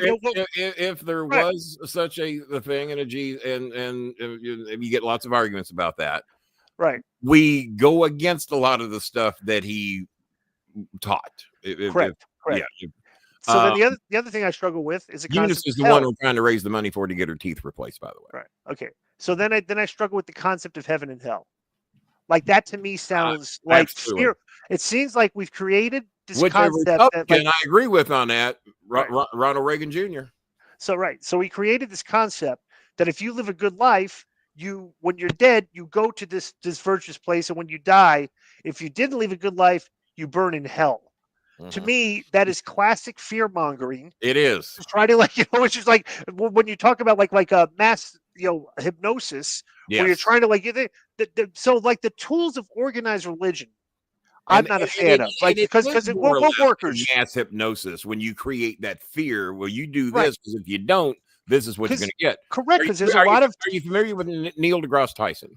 Right, there's very a lot of fear mongering in religion. Neil deGrasse Tyson was on the Bill Maher show, and then I'm going to let you continue, but I got to get this in. Neil deGrasse Tyson was on the Bill Maher show. And he said the reason that Republicans cater so hard to the Bible thumpers is that these people have already been preconceived to believe the unbelievable. All they got to do is say it and they'll believe it. And much like a preacher, if the preacher says it, we believe it. And whether the preacher's actually making the quotes correctly or not, the Bible has been said to have been interpreted in so many different ways, so many different languages, so many different translations, so many different versions of the Bible. Then which one are we supposed to be paying attention to? And then there's 95 religions in the world. So how many, like, which religion is like, there's, it's like, like each one saying which one's the old, and each one says 90 bullshit. Yeah. Right, exactly. Everyone says the other 94 are full of shit. No, your religion shit, mine's the right one. Well, that tells you right there. Right, exactly. All you should need to know. All you should need to know. And it's funny to me too, like, I used to listen, I was like a Ben Shapiro fan. Yeah. But and this thing, like, if you look at it says facts don't care about your feelings. I said that's kind of a bizarre statement to make for a guy that's faith-based. Yeah. Yeah. So it's kind of, you think about it, facts don't care about your feelings, but I'm a religious person. It's like, well, there's not a missing facts here in the religious story. There are. Right. So I'm like, so I think basically we just kind of, navigate our way around it. Yeah. And don't let religion, because most of the Christians I know, they're good people. Most of them, I agree with that. I agree with that. Most of them. Most of them are pretty good people. There's decency inside Bob. You got to look for it, but it's there. Right, and then you kind of worry sometimes when you see Bob, tell him who your idol was in WCW, who you claim to be when we turn somebody down for help on this show, because I won't do it. Oh, I've got the. Do you have the picture handy? I've got the answer. This is my. Disco's going to get a kick out of this. Whenever somebody gets turned down on his show for help, or Bob doesn't think it's a justified need, Did I ever tell you the first time I met this guy? He always them. Did I ever tell you the first time I met Ole Anderson? No. It's a funny story. And you've met Ole, right? Oh yeah, many times. All right, so I'd never met the guy, but I grew up watching Ole Anderson. You never met Ole Anderson? I hadn't met him. Okay. Oh, you hadn't met him at this. Okay. I had met him. So this is before I got in WCW. I was working for Terry Taylor and Hillbilly Cousin Luke. They had this. Oh my group. God. Okay. They had this group that was running Indian reservations all in Mississippi and Tennessee and stuff like that. They called it See, I knew that Terry Taylor was developed in Memphis. They rekindled Mid-South Wrestling. Okay, and they put it on TV. They had a TV channel that was doing. So I went and worked there. Okay, and Terry brought me in, and I did TV for the first time. Like other than Memphis, I did the Disco Inferno. Okay, yeah. And bro, there was like a sold out show. It was in Jackson, Mississippi. We ran everything, and I got good heat. Yeah. Okay. Good time to get heat in. Right. So I got good, I was just a rookie, it's green and stuff, but I got good heat, right? So they called me like a few weeks later and said, hey, how old were you your rookie year?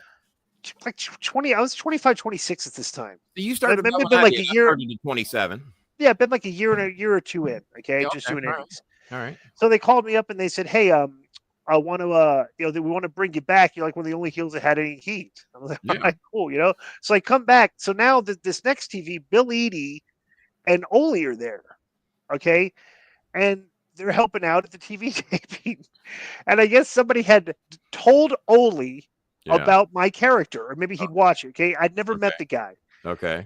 So I come up, I meet Ole, and I'm, it's like I'm still green, but I'm still young, and I grew up with this guy, like, kind of like, I'm marking out a little bit because Ole Anderson. I grew up watching this guy, I used to go see him at the Omni and stuff. So he's like, so I'd never met him, never heard him utter a word. Yeah, in real life, other than TV. Right. Okay. He goes, I'm like, hey, what's up? He goes, all right, God damn it. All right, you got this gimmick where you're out there, God damn it, dancing. He's definitely met Ole. You're doing your goddamn disco thing, this dancing that you do, and fuck, you gotta get some heat on the guy. You gotta like get the guy down and everything. And once you get some heat on the goddamn guy, and you're getting the fucking goddamn disco gimmick over, he's like, he goes, just do the goddamn. He's cussing like I'm like, Jesus Christ. So he goes, you know what? So then he goes, he hears himself talk like this. He goes, that's Bob when our Filipinos want help. he goes, fuck it. Just do whatever the fuck you want to do out there. Yeah, I can see that too. He'd proudly be like, Cornette would do that sometimes. When Cornette would want me to do something one way or another. Oh, fuck it, Kenny. Just do what you want. Yeah, I'm just going to do that anyway. But I was like, Jesus Christ, the guy talks like a freaking truck driver. Like, oh my God. So. Oh, yeah. There's no doubt about that. So, so the year you met him would have been like 96, 97 ish. Motherfucker. No. Excuse me, 93, 94. Well, I met him back when it was Ole and Arn Anderson, the tag team. It was kind of coming to an end around 86. So probably met him in 84, but 86 is when I moved to Atlanta and would see him every week at TBS Studios.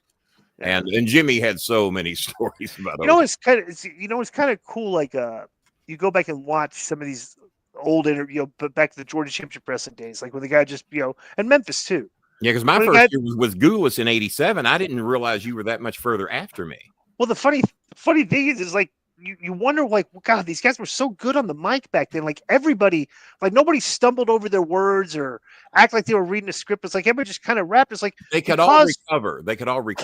Because they were mostly because Paul Orndorff told me this. He said, man, he goes, when you're getting heat on a guy, you got to believe it. Mm-hmm. Like it's got to be in your bro. These were grown men back then that kind of like believed what they were saying because you held true to this to where we're gonna.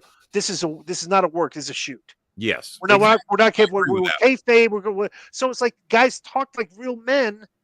That we're going to fight each other. You've probably done some shows with Al Snow, right? Oh yeah. Al Snow, we had a post-mortem, and we'd always have these meetings at OVW when the shows were over. And a lot of the guys that were on TV, and I was mainly the announcer by that time. I was not doing much of any managing at all. But yet I was still getting all kinds of shit free in Louisville, free cars, free apartments, free food everywhere I go. Whatever I fucking wanted, I would find a way to negotiate it and get it for free. And everybody says, we're the ones out here working. We're doing our 12-minute segments on the show. We're the goddamn stars of the show. Why does everybody talk about Kenny Bolin? Why, when we go to places, hey, what about Kenny Bolin? Why is Kenny getting all this free shit? And Al said to him, he says, the thing that Kenny has learned that none of you in here have learned is that Kenny actually believes he is a star. And his nickname now is Star Maker. Cornette gave him that name.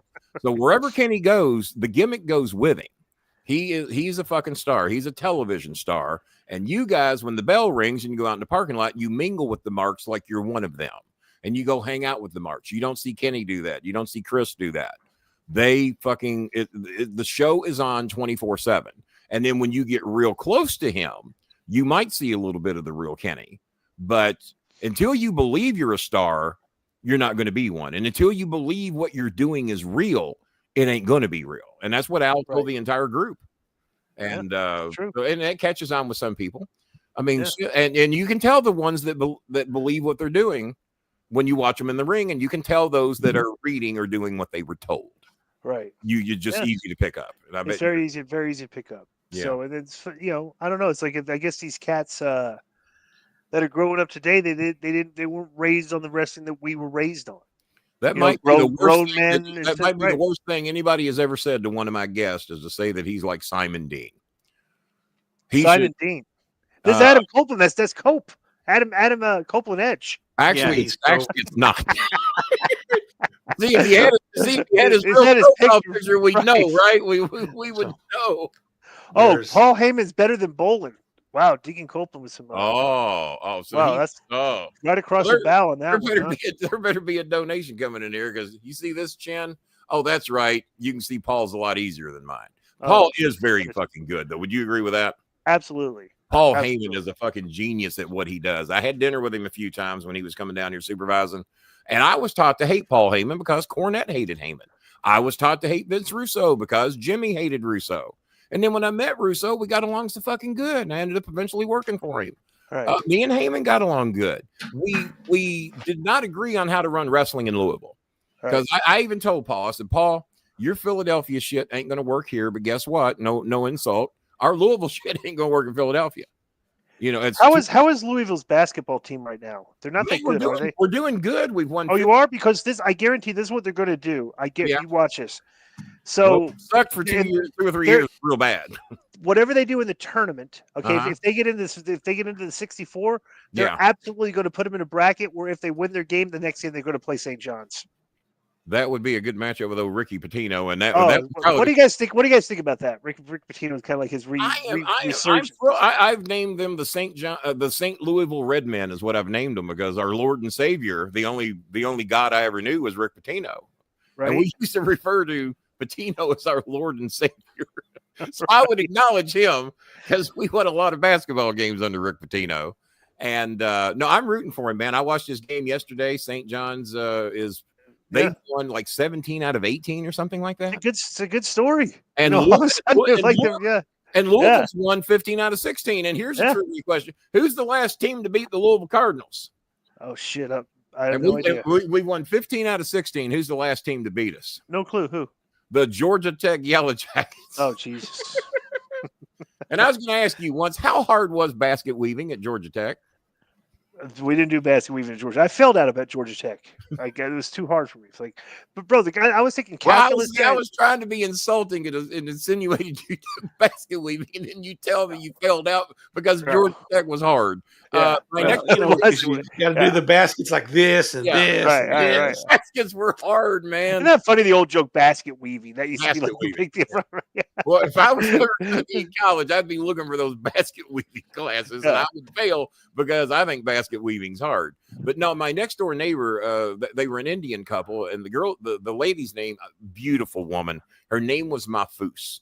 And she had a little kid about the same age as Chris. They were both about 2 years old. They got to be dear friends. And Mahfouz, I just could not look at her and just be like, God, you got the luckiest husband in the world. And this guy comes home, and he's an Indian man, and they live in the apartment adjacent from ours, and we visit each other all the time.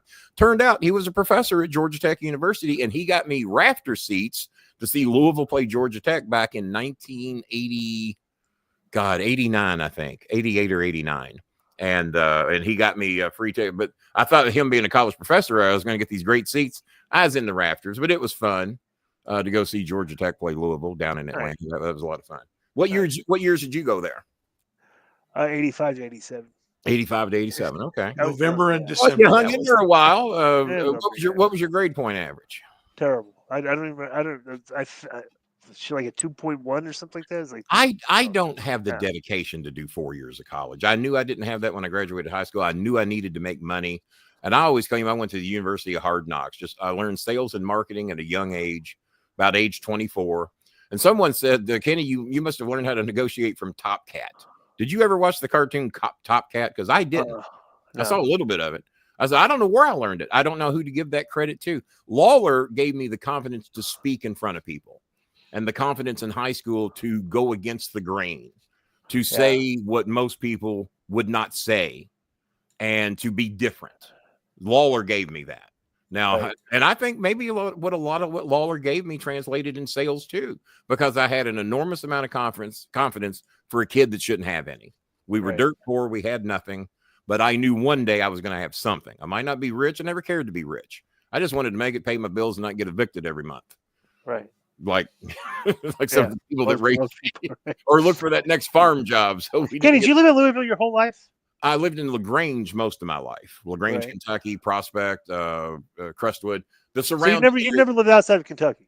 No, I lived in Atlanta. I lived in St. Petersburg, Florida. I was in St. Pete, Tampa area, Clearwater, Brooksville for most of my younger life. Yeah. And I'd go there every summer after school and stay with my grandmother and my aunt. And then I lived in Marietta. Then I lived in Nashville, where Chris was born. And so I'm a bit of a world traveler, but most of it below the Mason-Dixon. Most in the South. Yeah, most of the South, yeah. Yeah, I've lived in Indianapolis for a short period of time. Yeah, born in the North, raised in the South, and moved out west. What part North were you born in? Brooklyn. Oh, you were born in Brooklyn? I didn't. I lived in Atlanta when I was 3 years old. So okay, yeah. I ran with Memphis and Cleveland.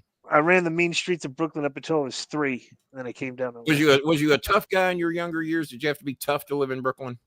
I was 3 years old. Yeah, you got to be. When you're walking the streets of Brooklyn at 3, you better be tough. Yeah, right. Maybe Adam's going to donate a little something tonight, or maybe offer to get one of those Undertaker autograph pictures he's been talking about. You got to be shitting me, Adam. Come on, Adam. You're getting a hell of a show here, buddy. Come on, Adam. Kenny, I get you out here in 7 minutes. What's that? I get you out of here in 7 minutes. You'll be out of here when I say you're out of here. You might stay double, triple over. No, I appreciate you staying over as long as you did, because I was hoping we could touch on a few other subjects. I enjoy having a conversation with you. Yeah, I do too, man. When I have Mr. Kennedy on here, he will agree with a lot of what we have to say, or what I have to say. And he's about the only one that agrees. But I love having Dutch Mantel on the show. But he doesn't really like to talk about politics. He doesn't like to fuck his algorithms up. Right. Mine are ruined anyway, so I don't give a shit. So this is a good, safe place to come and say what you got to say, because it doesn't matter. You know. Bob? Why is your name should stop trying to talk? Because when I try to talk, you haven't seen. There it goes, right there. That's what happens. Well, Bob. Kenny's like me. Everybody talks. I call what they called it's called Luger talking. If you ever met Lex Luger's the most powerful talker that you've ever spoken to. He just commands a conversation. Yeah. And if you're trying to talk over him, he'll talk over you until you're quiet. Like he's got this very strong. I didn't realize Luger was like that. Now I met. No, it's called Luger talking. That's me and Conan came with the term, and then I do it. So. I had not seen Luger since he used to put Chris in the ring down in TBS. Him and Bobby Eaton would put Chris in the ring to fuck with Jimmy during promos. And they would try to get Chris to yell during Jimmy's promos when they were doing the pre-tapes. And Luger and Bobby were the ones that did that. Well, I hadn't seen Luger since he had all of his issues. And he was in Evansville with us when we did that show down there last summer. And also met the biggest Republican ever born, the biggest Trump fan ever born, Nick Searcy. Do you know who Nick Searcy is? Yes, I do know Nick Searcy. Well, I haven't met him, but Matt Hardy turned me on to picture with him. Matt Hardy turned me on to him. He's a friend of Matt Hardy's, right? Yeah, right. Cool. Yes. Well, we had followed each other because there's not a bigger Justified fan in the world than me. Me and my son and my brother love fucking Justified. My brother's actually the one that got me watching it because it's based in Harlan, Kentucky. I got family and friends that have lived there and tell me stories about how much of the shit they covered on the show was actually true and used their real names. Like the Bennetts were real. goddamn, what's Timothy Oliphant's character, Raylan Givens. These were all real families down there. And many of these stories are pretty fucking to the T of what really happened down there. So I'm going to Evansville to appear, and I'm just thrilled to be there to be a part of Lawler and Dundee. And Dundee says, if Kenny Bolin don't go, we're not going. Him and his partner made sure that I was on that show and got a decent payday because they reached out to Cornette. Cornette found out I was there and he would not come. So that's probably a good idea on Jimmy's part, because if he pops his mouth off, you know, I can refrain myself, but my son might not. So it's probably good that Jimmy stayed home that night. So I'm sitting there, and on a park bench, we got just a couple minutes here. I look across and I see this guy that I know him from somewhere. And I look at him, and then it dawns on me. I said, pardon me. And we're the only two out there and waiting to go into the building. And I said, pardon me, sir. I said, I apologize for asking you this, but have you ever been told that you look like a guy on Justified? And he looks at me, and he says, and he looks up, and I said, oh God, I said, you look a lot like him. I said, have you ever seen the show Justified? He says, only the episodes I'm on. So we had a great conversation, and he says, yeah, he says, I follow you and Cornette on Twitter. He says, but Cornette blocked me. You know, he's a big liberal. I said, well, so am I, but this is still the greatest night of my life that I've met Art Mullen from Justified. So we got along great, told each other we loved each other, and I sat with them during the matches with the Hardy Boys and Nick Searcy. So you will love him more than me, because he's a big trumper. Big trumper. Yeah, I know. I've seen him bigger than you. He makes you look like a pussy Trump fan is what he makes you look like. Well, I'm not, you know me, when I first voted in 2020, I was on one issue. Yeah. For the free speech stuff. Yeah. Because on the podcasting, it absolutely could affect you, you know, with the algorithm. Bro, you never know. Like, bro, they take down stuff on YouTube all the time, like certain episodes of people that like, you know, and I'm like, I don't know. I thought that was fascinating in our lifetime that we had. Bob, what are you doing? Me? Or is Disco got some shit going on in the background? No. Is that music that you're playing? It ain't me. No, I've got some slight music in the background. So that ain't slight. It's very loud. I can't hear any of it, so let me just. You don't hear it. No, it's like it's part of the show. I was like, damn it, why is it here? Let's just turn this on. All right. You're like, are me and Disco crazy, or are we imagining? No, I like it's supposed to feed into my headset. It ain't. It's obviously still not working like I wanted it to. See, that's why we don't let Bob talk, because he'll just play music during the show. Yeah, here. Bob wants to say something. Go ahead. There you go. Okay. There you go, Bob. Well, Bob gets the last question of the night, and then you and I can wrap the show up and let Disco get to what he's got to do. All right. Who invented the Disco character? Me and Raven collaboration. I would never dream Raven was Raven the most troubled genius in the history of wrestling? Not a genius. I'll never put a ask him that. And we'll get a different answer. So Raven, me and, on the show, and he was an interesting guest. Me and Raven used to brainstorm on characters and used to record some stuff. And there's actually some hysterical stuff on tape that we used to do. Like Raven was going to do a Pauly Shore character at one time, and I was going to do a Bookie character at one time. We had this all, you know. So Raven I went over his house, and he had a tape of this guy named Dr. Johnny Fever. They used to wrestle in WKRP in Cincinnati was that original character from the TV show. Yeah, so this guy was Dr. Johnny Fever. Okay. And he was that's a copyright infringement. Well, but he was doing a disco character in Stampede Wrestling. Okay. And the character was basically he just come out in a disco song and he had a white jacket on. That was it. And he did the character for like a couple months and that was it. This is like even years ago, right? So Raven showed me that. I said, you know what, I could do that. I just call myself the disc like come with a name like the Disco Inferno. We came up with the Disco Inferno, but Raven showed me the thing. Said, "Why don't you do something like this?" So that's how we. And I said I was a fan of the Honky Tonk Man. So I looked at it as kind of like, okay, I could do the Honky Tonk Man gimmick. Honky Tonk Man lives out in Phoenix, right? Yes. I just replace the shtick, like all this shtick with disco dancing. Yeah. Do you see Honky very much? Because you're never seen. I saw him a couple times at some conventions, but that's about it. That's about it. Okay. Yeah, he's funny. Big trumper too. Big trumper. Oh, is he really too? Oh yeah. He. You know what? I gotta admit though, I think it's fascinating. He only followed 7 people on Twitter. I was one of them.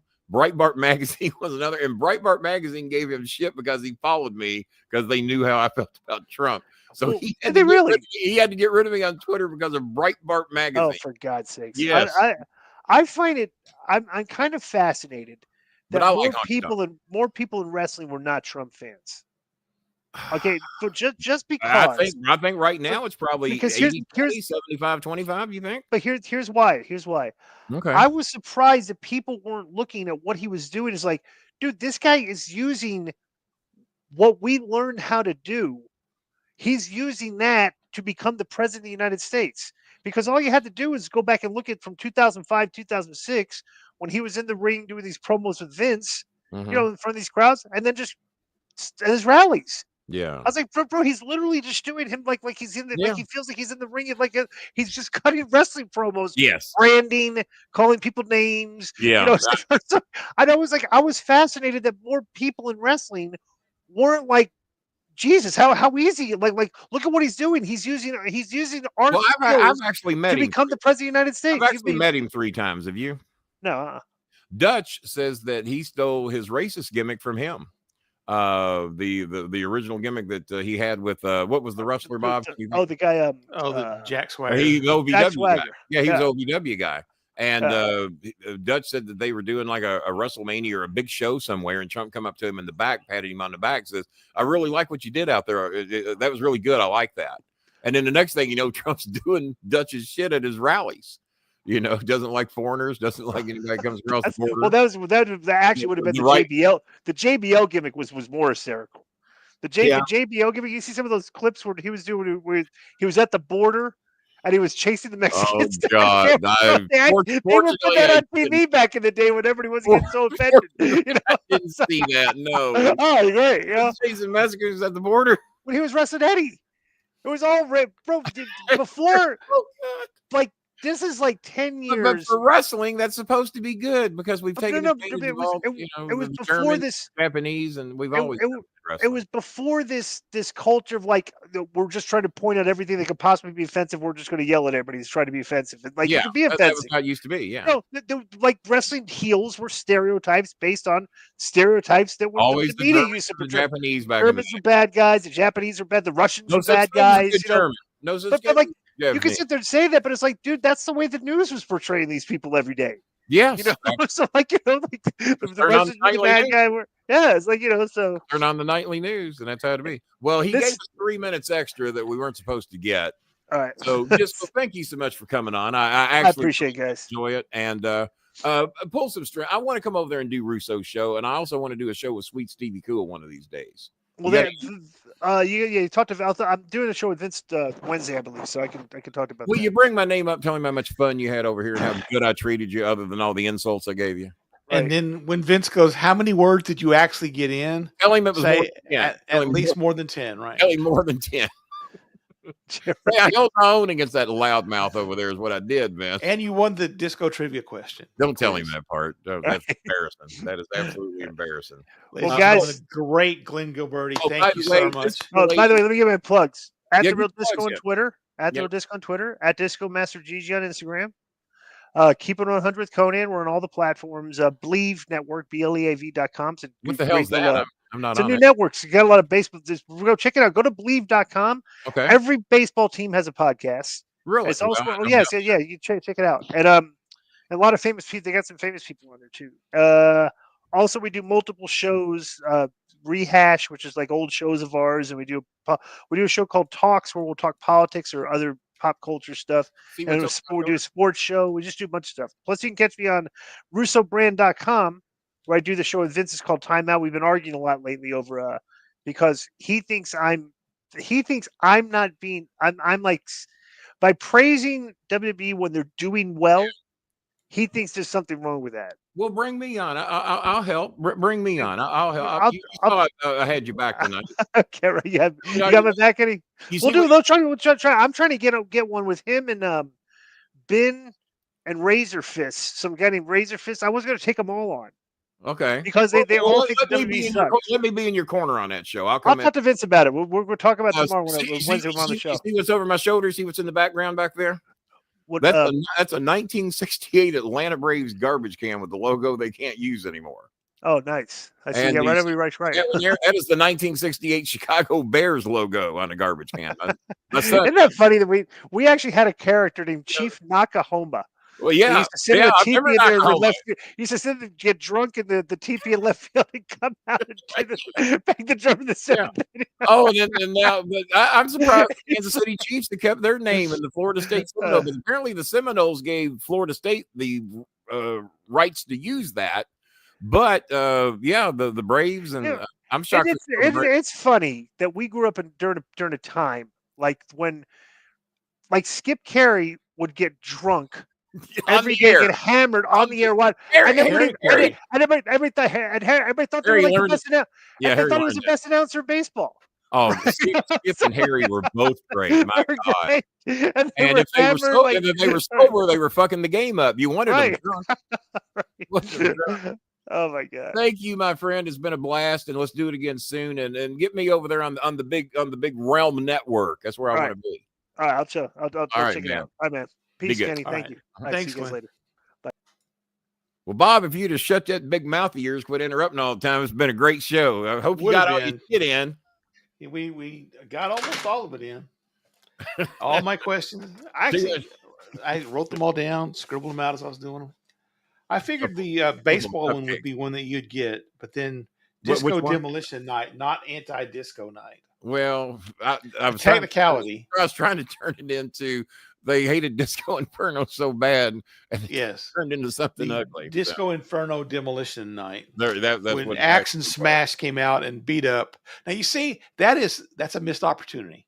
Yeah. They should have had Axe and Smash come out as Demolition, beat up Glenn. That would have been they missed it. Demolition Disco Night. Yeah, at Comiskey Park.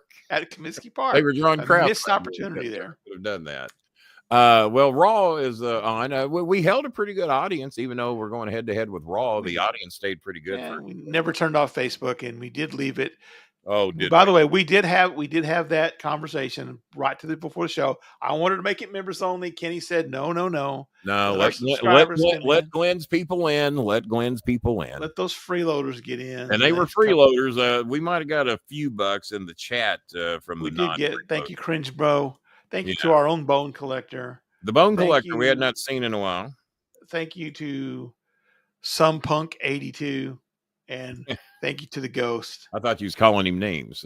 Yeah, that's his room. Well, the Ghost must have had a tough week. He couldn't rustle up the whole $5 from the Ghost, but he did get $4. Right. Yeah, it was a tough week for the Ghost there. But or maybe that's all he thought disco was worth. I don't know. Could be. Oh, Bob, you come back here for our regular Tuesday show and just see what happens and maybe go 30 minutes and see how it goes. We'll see what happens. All right. So, we'll be back here tomorrow night. And Eunice's teeth are still hurting people. So they're still hurting. So anybody that watched the show and enjoyed the show, if you see all the ways to donate there. And there were about 46 of you that didn't donate anything tonight. And that's just the ones that we know were in here live. It doesn't mean all the people that are going to be watching. Cash App, Venmo. They're all right. PayPal. We got an extra $5 or $10 and that we can help this young lady here get the manicuring stuff she needs to have a bit of a job in a profession there where she lives. Maybe Adam will actually break down and finally buy that Undertaker picture. He was getting his shit in, trying to talk shit on me. A heel turn does not turn into a worse heel turn. You can't do a heel turn into a bigger heel. We need to raise about a total of 100. We've gotten some of the things taken care of for Eunice so far, but we still got a little ways to go to get everything done. She had 3 real bad teeth. The hospital's going to do it cheaper than the dentist was. We had to shop around a little bit to get everything done, including the teeth replacement. No teenage girl wants to walk around with 3 big gaps in her mouth. Right. So we're going to try and get. Here's the pictures we have up for sale currently. This is the Undertaker picture. Good looking picture right there. Autographed by the Undertaker. Yeah. Rey Mysterio without a mask. We should have seen that year while Disco was on. It was if he'd ever seen Mysterio without a mask. Yeah. Who's that? That's not some guy that used to work with Kenny in OVW. Yeah, I've heard about him. Yeah. A certain Hitman. Bret the Hitman Hart. And a very rare Kenny Bolin and Jim Cornette. There's no way you're going to get them in the same room anymore. Pretty rare now. He wouldn't even return my call when his dog passed away. I reached out to him for those of you that want. We got 2 more copies of this. I got 2 of those left. $150 for this They're one, going folks. for 150. Well, you're not going to get no more of those. Bobby is gone, and Dennis is not doing great. So yeah, and Stanley there, and got the Hardy Boys. We talked about them tonight being very good friends with the man from Justified, Nick Searcy, who played U.S. Deputy Marshal Art Mullen on Justified. Coming soon on the show, John Cena Sr. will be here. We're still working on that date. Very soon. I haven't announced the date yet, but we actually chatted over the past couple of days, and we are going to talk about a specific picture that I've got when John Cena got mad at me at a Six Flags show. And we're going to show that picture, and I'll tell the story as to why John got mad at me, but it got overruled because he was mad at the wrong person. Oh, yeah, Kenny, there's one more thing I wanted to bring up. That proposal that you were going to do, yeah. I think it's important that we tell people Go ahead. you